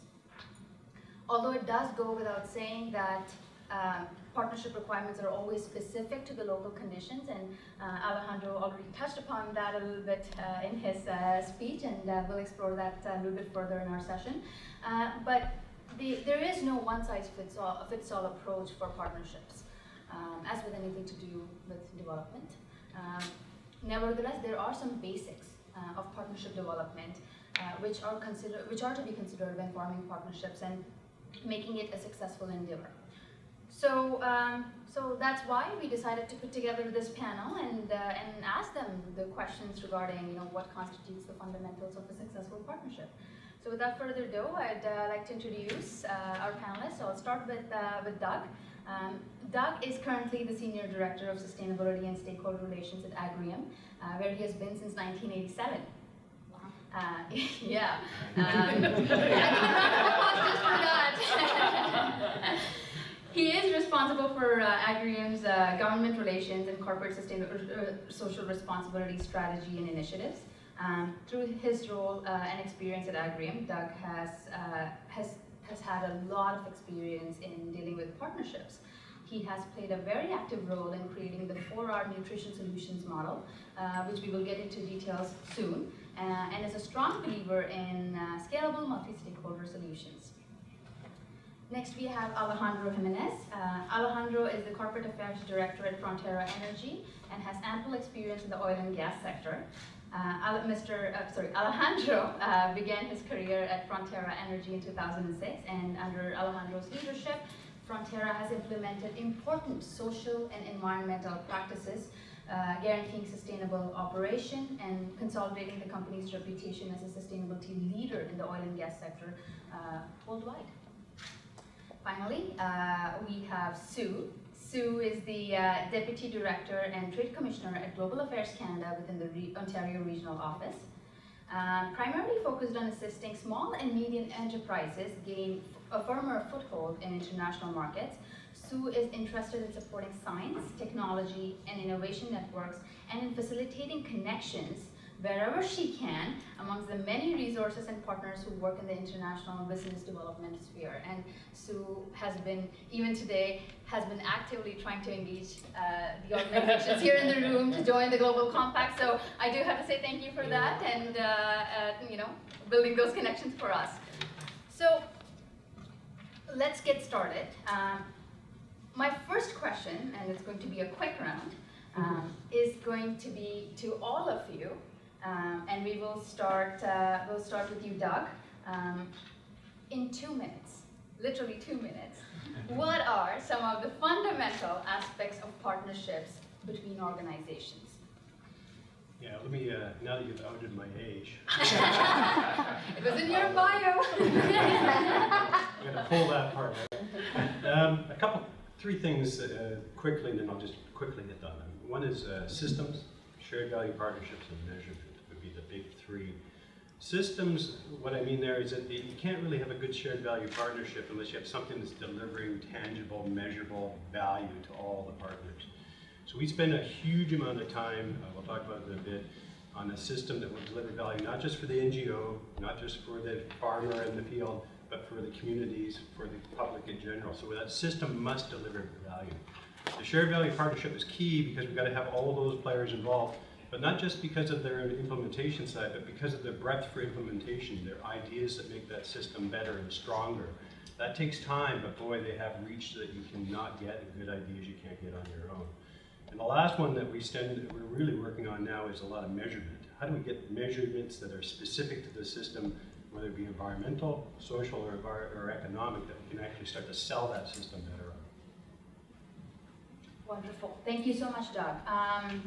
Alejandro, you did touch on some of these points in your presentation earlier, but in your opinion, again, what are some of the fundamental aspects of partnership? So if we start again with what we were talking previously, trust, integrity, and the third one is humility. The larger scale corporations, including oil and gas and mining companies, often have this huge sin, and they have this terrible attitude towards stakeholders because they're very arrogant. When you engage with these different types of stakeholders, you have to bear in mind not only that trust and integrity is very important, to have very positive engagements and very positive negotiations, even to create shared value initiatives, but you also need to be very, very humble. You're entering areas where people perceive you as an aggressive agent. It's basically like thinking of an elephant in an antique shop. Everything's perfect until you get there.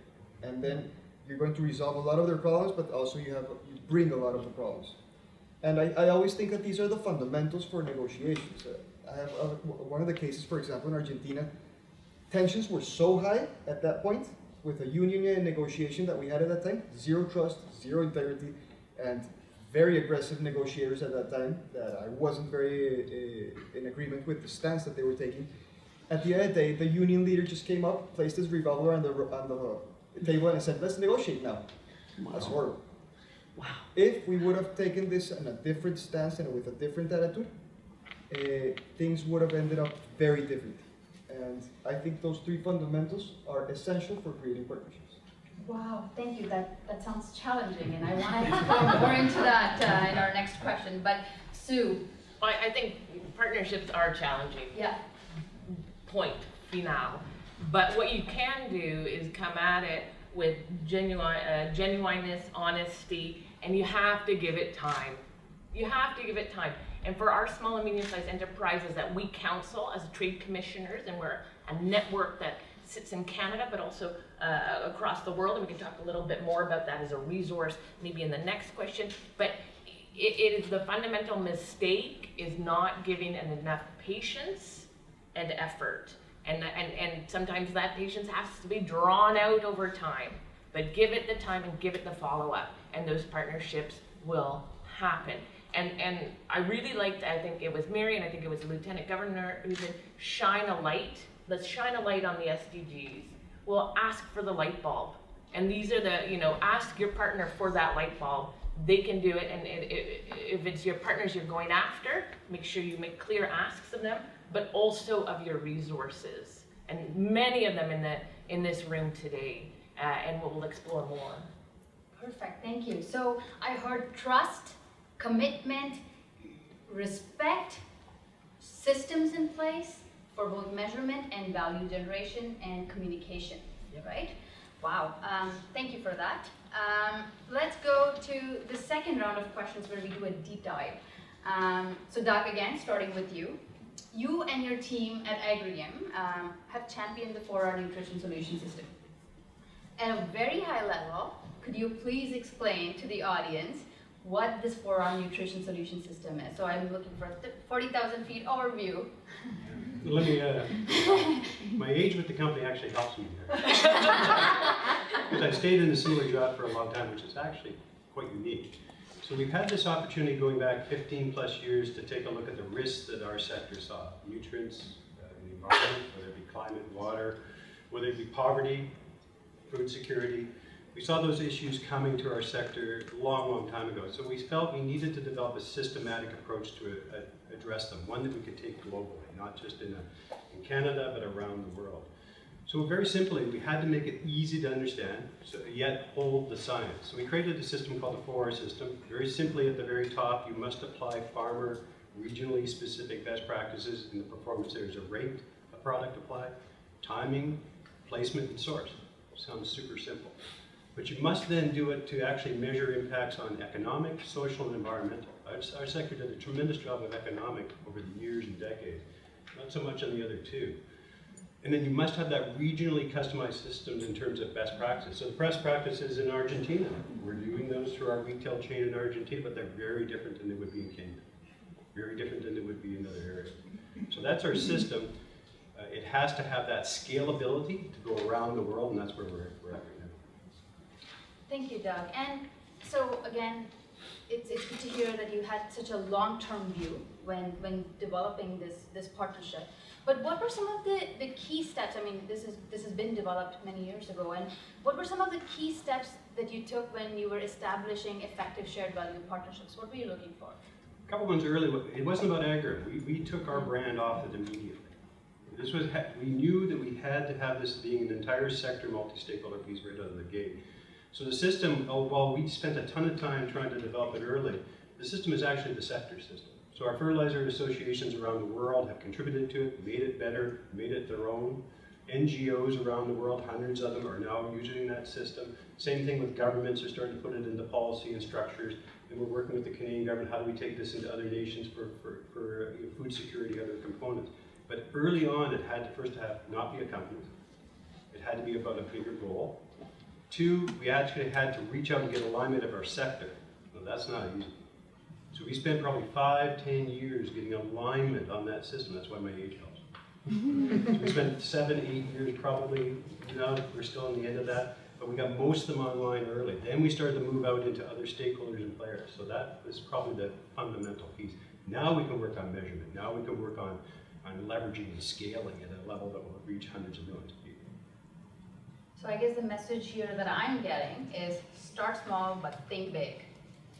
Okay, great. Thank you, Doug.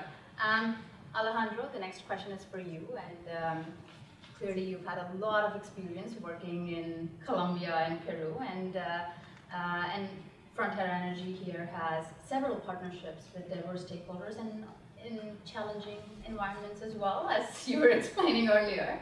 So what were some of the strategies that you took and that you advise companies here and organizations here in the room to take when they start thinking about forming such partnerships and that they can consider?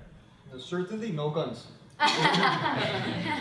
Basically, when you start thinking about partnerships, and I'm not going to touch on the indigenous communities because that has a very particular thing or a very particular way of executing itself. I'm going to talk about the other ones, and that's you have to play on your strengths as a company. I really enjoyed Tech's presentation because I think it hits it spot on what the strength the company has regarding zinc. And you chain it to your value chain in order to create benefits for the surroundings where you are. If you think of Michael Porter, his latest theory is shared value. And he has something that sometimes disgusts a lot of people in the CSR environment, and that he says that the primary purpose of companies is to generate utility, revenue. And when you tell that to a person that's been doing CSR for 10, 20 years, they're in shock. What do you mean? It's again the capitalist company that's going to take over the world. I think his message is different, is how with what you're doing and with the revenue that you're generating, you can generate benefits from a social standpoint. That's where you play on your strengths. In our case, what we do is we're not we're not an educational institution, we're not a hospital. At the end of the day, we're an oil and gas company, and what we have to do is we have to develop the areas where we are operating. Because those areas are very poverty-stricken, especially in Colombia and Peru.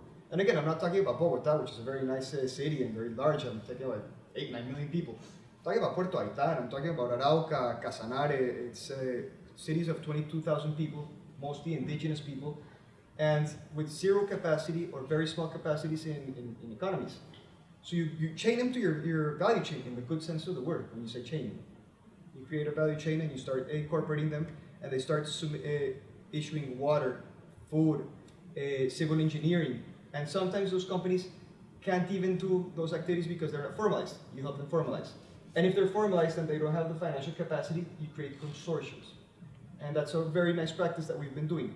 You take larger companies and you force them to create consortiums with local companies, 80-20, 90-10%, whatever.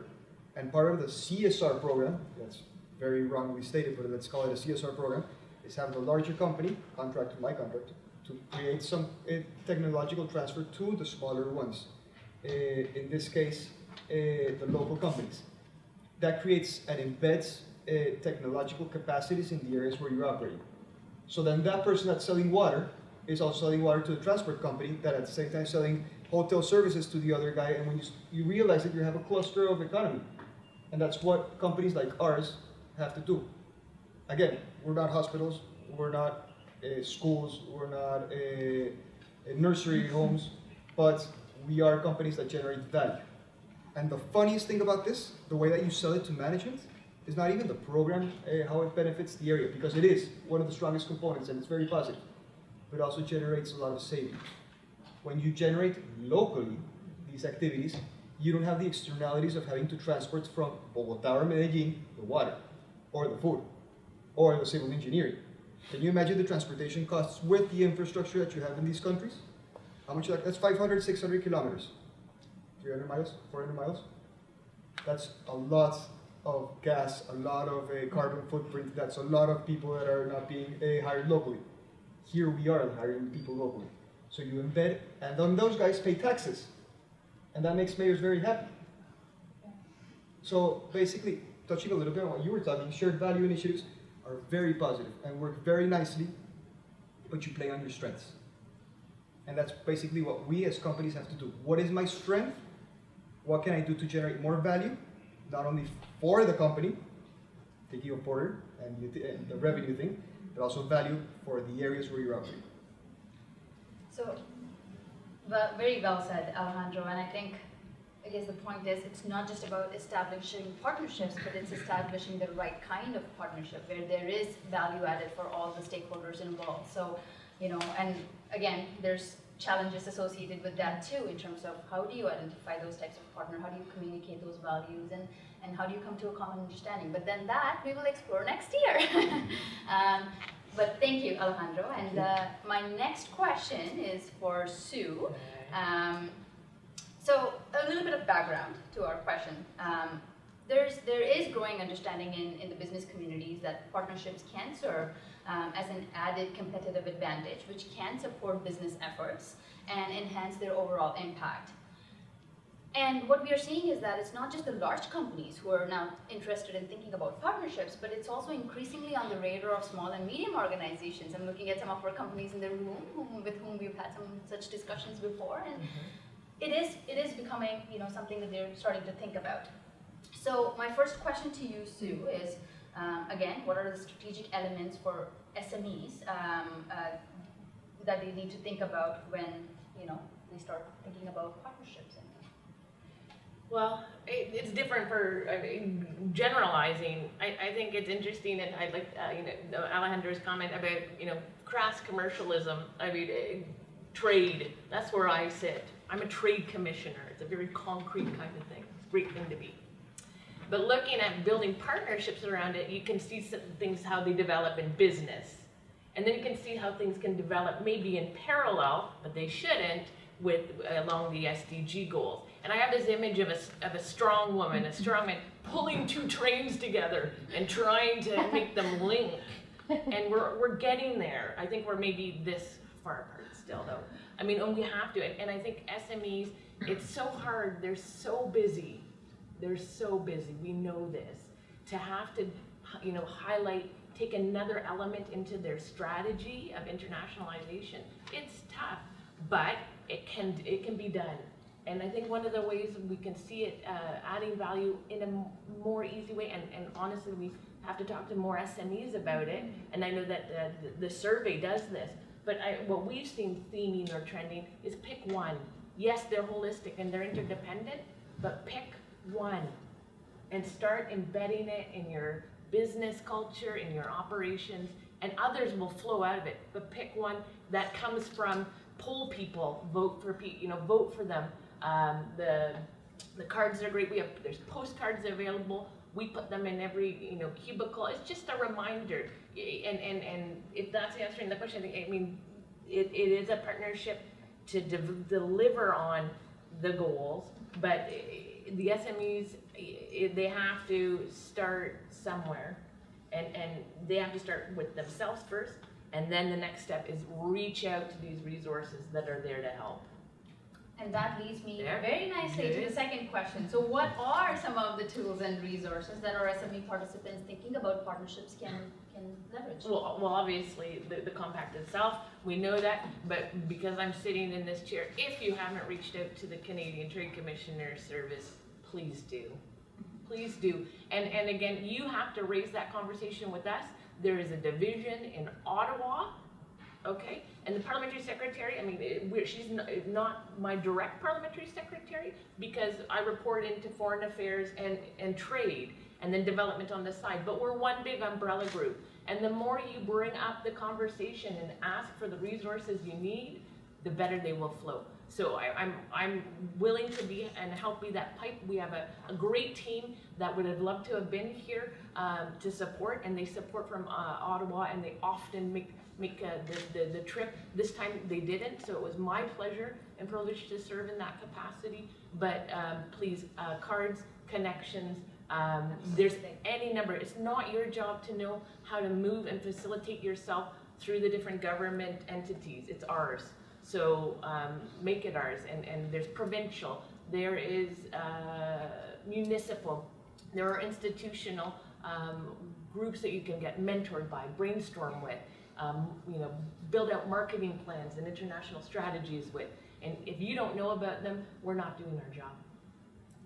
Thank you, and I guess it is important to help the audience here realize that there are so many tools and resources available here today, as Stu was mentioning. And also, I mean, we have partnered with Trade Commissioner Services before, and we've printed out postcards which allow you to think about the SDGs and think about it in the context of how it aligns with your business strategy. And where needed, don't hesitate to reach out for support. The Global Compact is here, Trade Commissioner Services are here, and we have an amazing network of companies who have the experience, who have the know-how, and who would be happy to do a knowledge transfer. So do reach out. I guess that is important. So that's all for the questions from me. I think now we can move on to the Q&A session from the audience.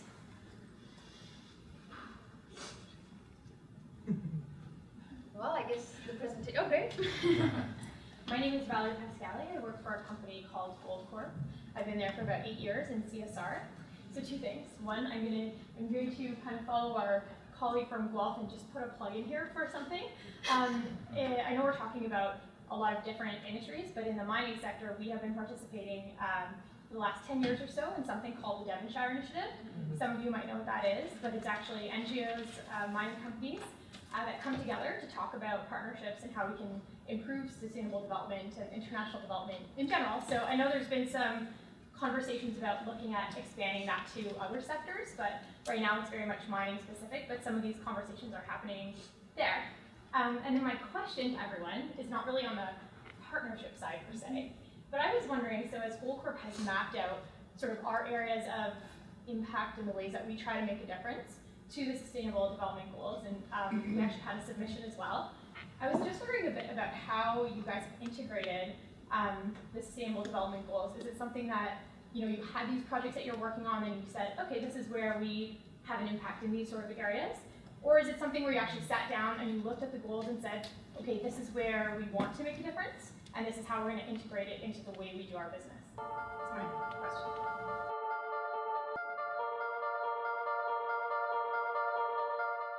That could then ripple, especially in agriculture, ripple very quickly into community, medical care, education, women diversity issues, all the way back into climate on carbon and whatnot. So we've taken our systems approach and said, how do we hit those, all of them at once, but regionally customized with different protocols, different structures globally. So we've taken a pretty methodical approach there. Then more holistically, I guess, in the company, then we would look at other things. What do we do in transport? What do we do in hiring practices and apply those? But I'd say the biggest impact we have is that systematic strategic approach. That's the bigger number. Thank you, Doug. Alejandro, do you have anything to add? Yeah, maybe sometimes companies that are as young as Frontera, and especially because of a big culture change that we had very recently, it's very difficult sometimes to have our operations and technical teams to realize that they are complying with this. When you talk with sustainability areas and corporate affairs and even HR and legal, they're all very much on board and they have it very clear. Operations, transport, supply, sometimes have a tougher time trying to determine what they're doing. Even if they are doing something that's very positive, they don't have this very clear. What have we been doing? In Colombia and Peru, there are two institutions. One called the Social Prosperity Department, Departamento de Prosperidad Social, Colombia, and the Ministry for Women and Vulnerable Populations in Peru. Both of these are the acolytes of the SDGs, and prior to that, the Millennium Goals, and they participate very actively in Rio and Rio Plus 20. What we have is these guys become our advocates. Sometimes they don't believe internally what you have to say from corporate affairs or from sustainability or from CSR, because you're just like me. Let me do my job, you go do yours. But when the government comes in, or maybe a third-party advocate comes in and tells them, look, this is a bigger picture, that helps a lot. And that would be my 2 cents to this discussion. I would bring in someone else, not a consultant, not a paid consultant, I would bring in authority. I guess that also fits in very well with I think it's a very different discussion. I mean, it's never been a better time to be Canada. I mean, progressive, inclusive God bless agenda. We are. Thank you. So I think it's a bit of both. I mean, for government, I mean, we're invested. We are heavily supportive of. But then when you look at individual units or branches and how they're adopting, I think there's a lot of difference as to, and it's more selective as to, and then reporting. But I liked a lot of the examples. That's what we need is we're attacking, we're tackling, we are succeeding in number 5 in gender equality, and this is what we did. And then that gives other institutions and companies an idea of where to take their missions as well. They're not just in the dark. I guess, and also like when thinking about, you know, which of the SDGs should you be considering, how do you map that with your organization strategy and value? Again, reach out to the resources available to you. There's Global Compact local networks in so many different countries, and I mean, start here at home, here in Canada. You're, GCNC participants, and we are here to help, and so is Trade Commissioner Services in every country of the world. So these are our resources. Let's leverage that. Great, thank you again for a great question. I know Deidre here had a question from Global Affairs Canada. My name is Deidre Kenton from Global Affairs Canada. I'm the Director General responsible for international assistance policy. So I'm really enjoying the conversation this morning. Yes, I can. Okay. I usually am used to having a loud voice.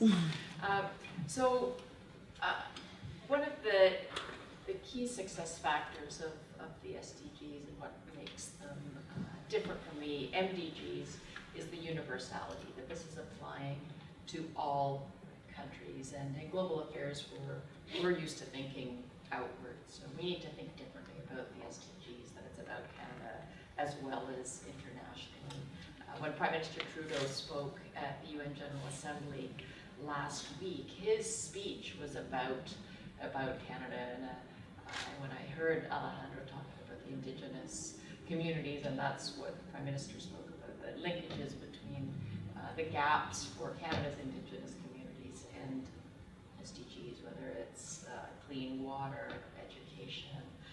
gender, etc. So I'd be really interested as Canada's looking at our approach. I mean, we're well advanced on the international side of our implementation and engagement on the SDGs, but your organizations in the room are working internationally and in Canada. What one thing, and it could be about partnerships, should Canada be thinking about in our domestic implementation of the SDGs? Thank you.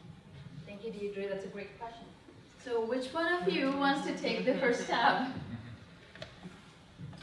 Shot at Deirdre, but it's not the same. I think in many ways it is the same as it is going to be globally.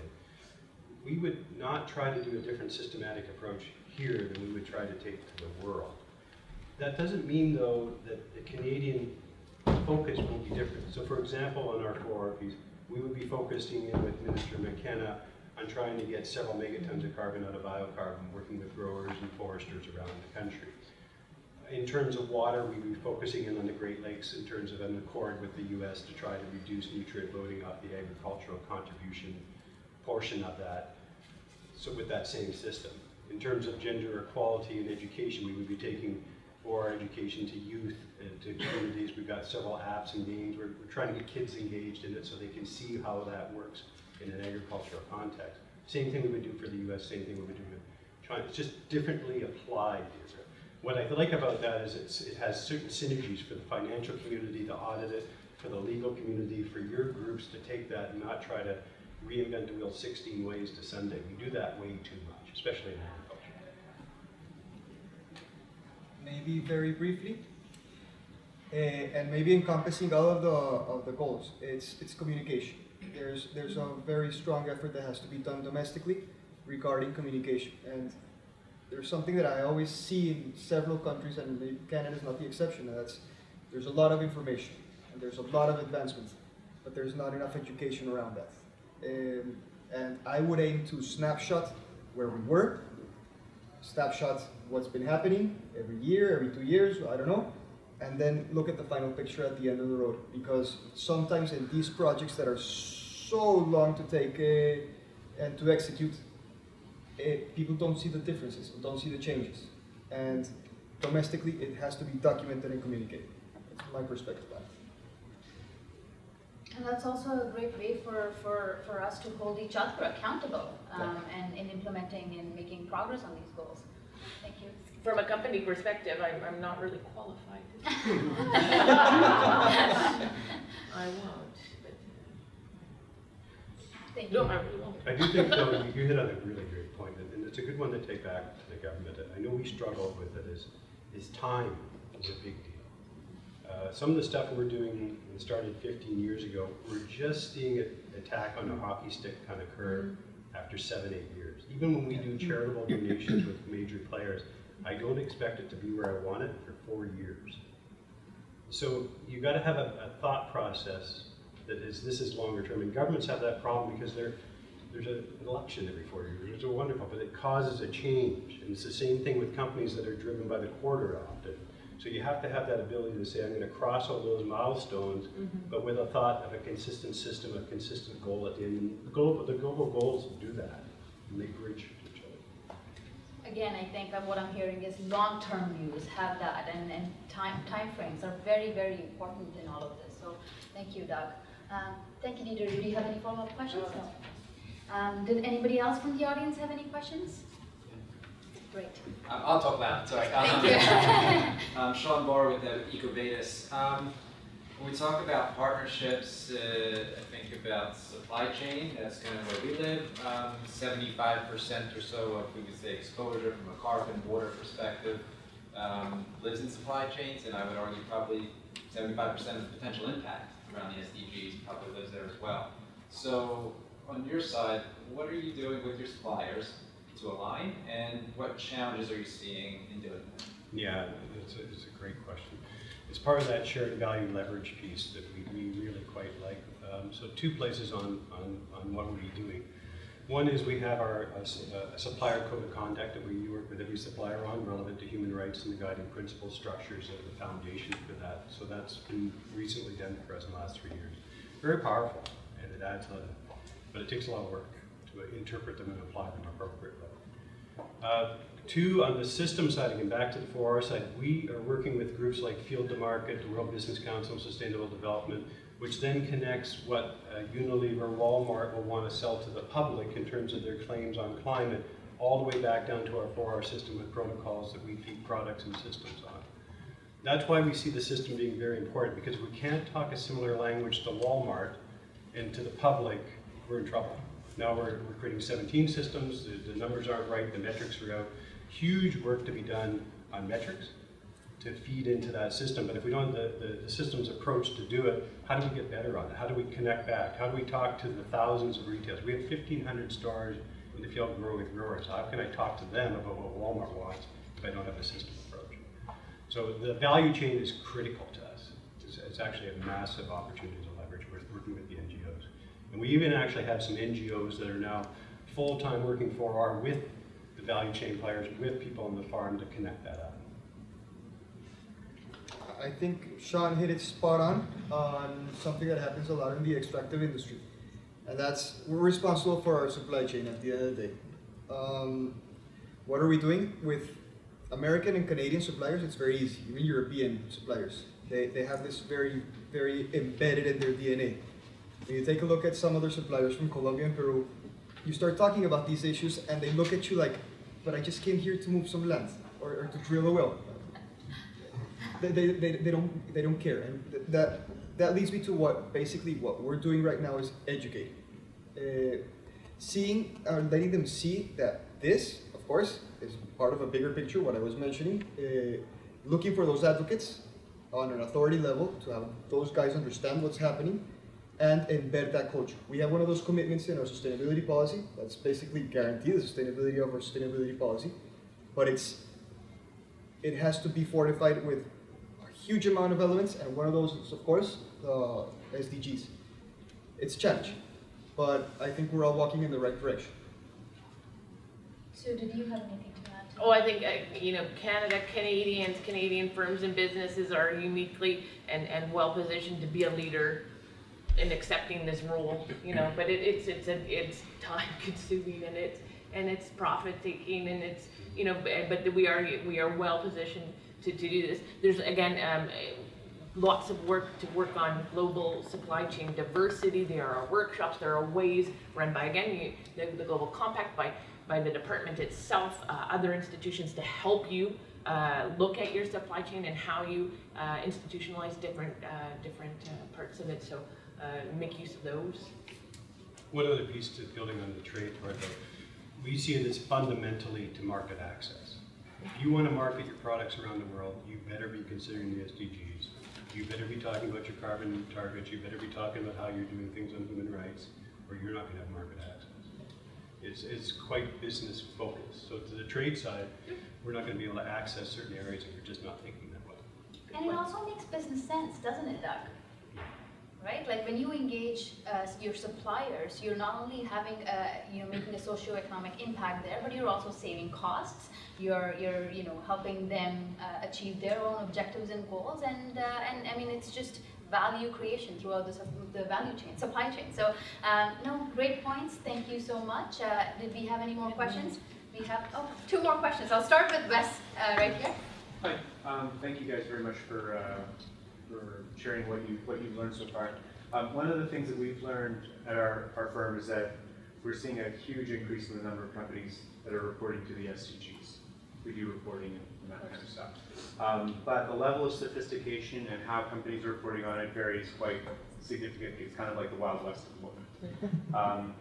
One of the things that I found to be very helpful from a contextual point of view is our companies are able to share not only how they're applying the SDGs corporately, but also whether there may be some level of regional specificity, because obviously where you guys are operating are in very different parts of the world, particularly the Canadian government. But I was wondering if you guys have gone about being able to look at the SDGs from a regional standpoint and thinking whether there are some goals that are more important than others and how you may be applying it in such a sense, or whether you're applying it in such a sense.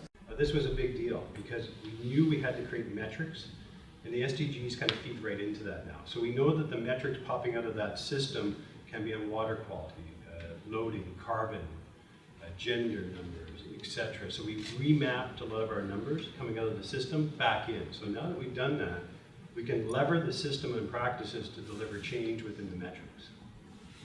And so that became that's why the systems were so important to us. If we couldn't map that back through a methodical way to influence it on scale, how could we actually deliver a metric? What's even better is now our sectors align on that system principally. Then you see all the players starting to report with common metrics and structures. It's a huge amount of work coming to the universities to go and actually help us get those metrics properly vetted. So that's going to be a big job. Yeah, it's always been a challenge to try to report on SDGs. We report GRI, we report COP Advanced.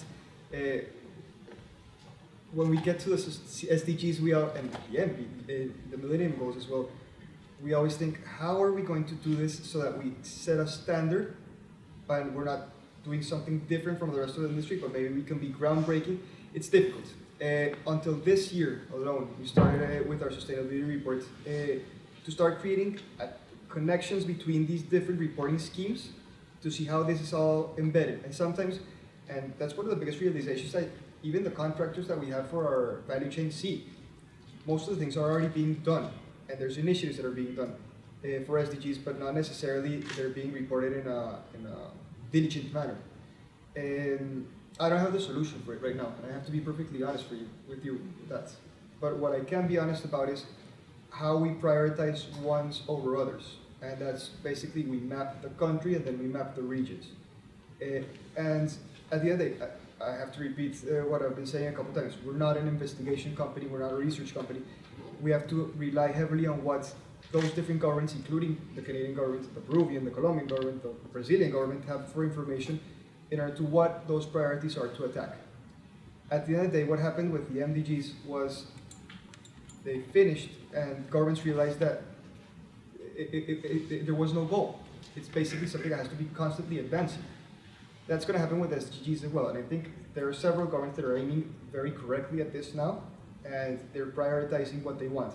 What we do is we follow suit of what governments have, because we can't be arbitrarily deciding, I'm going to focus on 1, 3, 5, and 25, and 17, and maybe the government's aiming at others.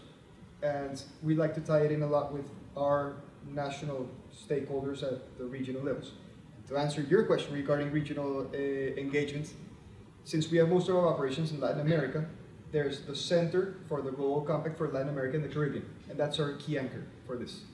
It's run by a Mexican director, beautiful woman. She just had her last conference in Medellin with regional leaders regarding these issues, and it was very positive. And she's serving as an anchor, in our case right now, to try to unify standards in Latin America and the Caribbean. So before we get to you, I would like to, again, for the risk of sounding like a broken tape recorder, yes, look at the country priorities, look at the local, again, Global Compact local networks. I'll give you guys an example of what we here do at the Global Compact Network Canada. We do an SDG survey that helps us understand what are the priorities of the Canadian businesses, and we share that with the Canadian government and have a dialogue with them about what are their priorities, where do they want to go. And I think those are all very important in helping companies when they're thinking about which are the SDGs that they should proceed with, rather than arbitrarily deciding.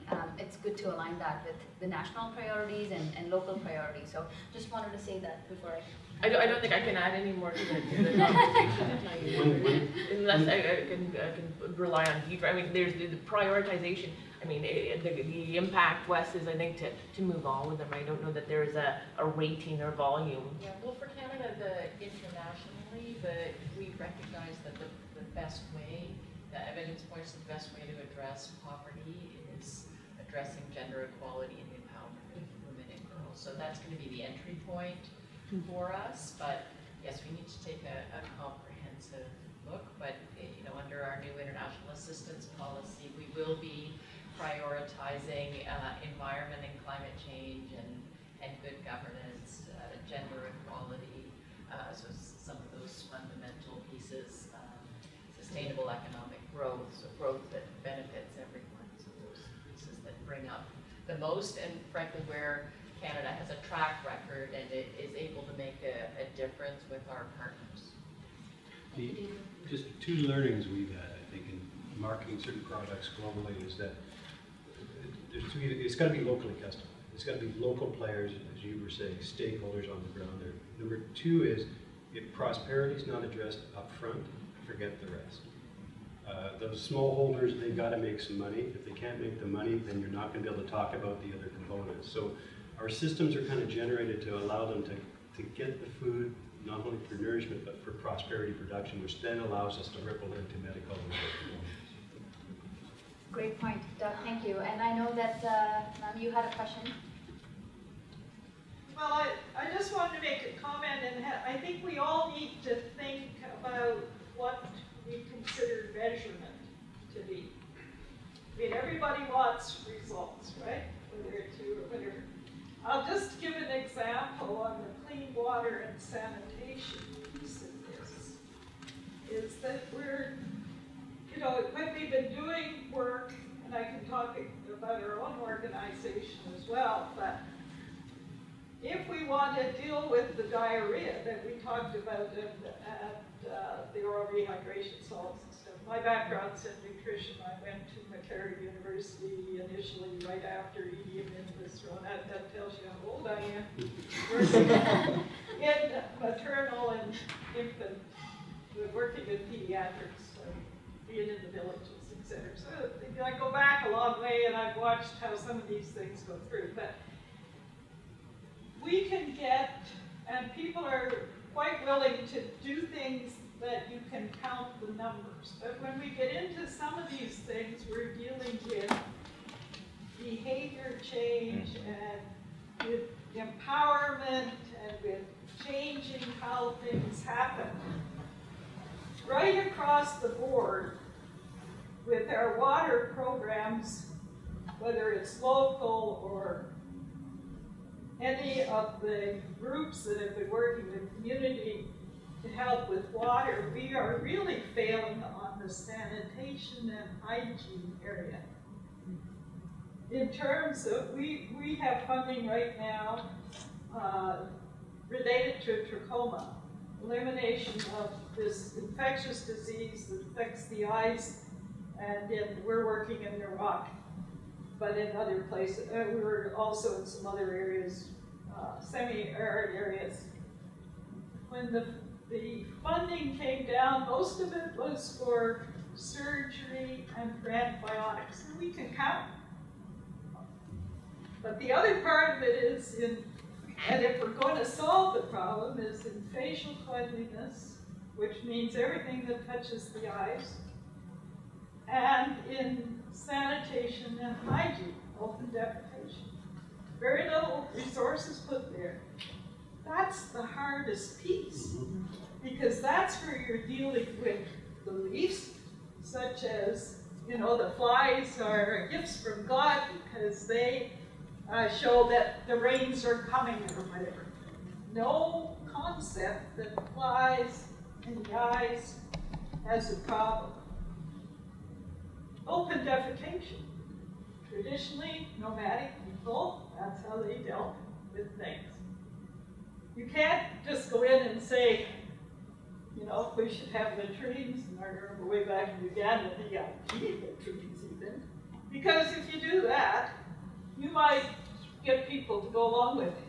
You know, some of the people say, okay, we're going to do this, and you go back a little bit later, and they're using them for a storage place because they just covered up the hole, right? Because there's no concept of what those pieces are, and you have to deal with everybody. With the Maasai, the warriors are a different group than the fighting group. We've got issues between women and girls, and what they can do and what men do.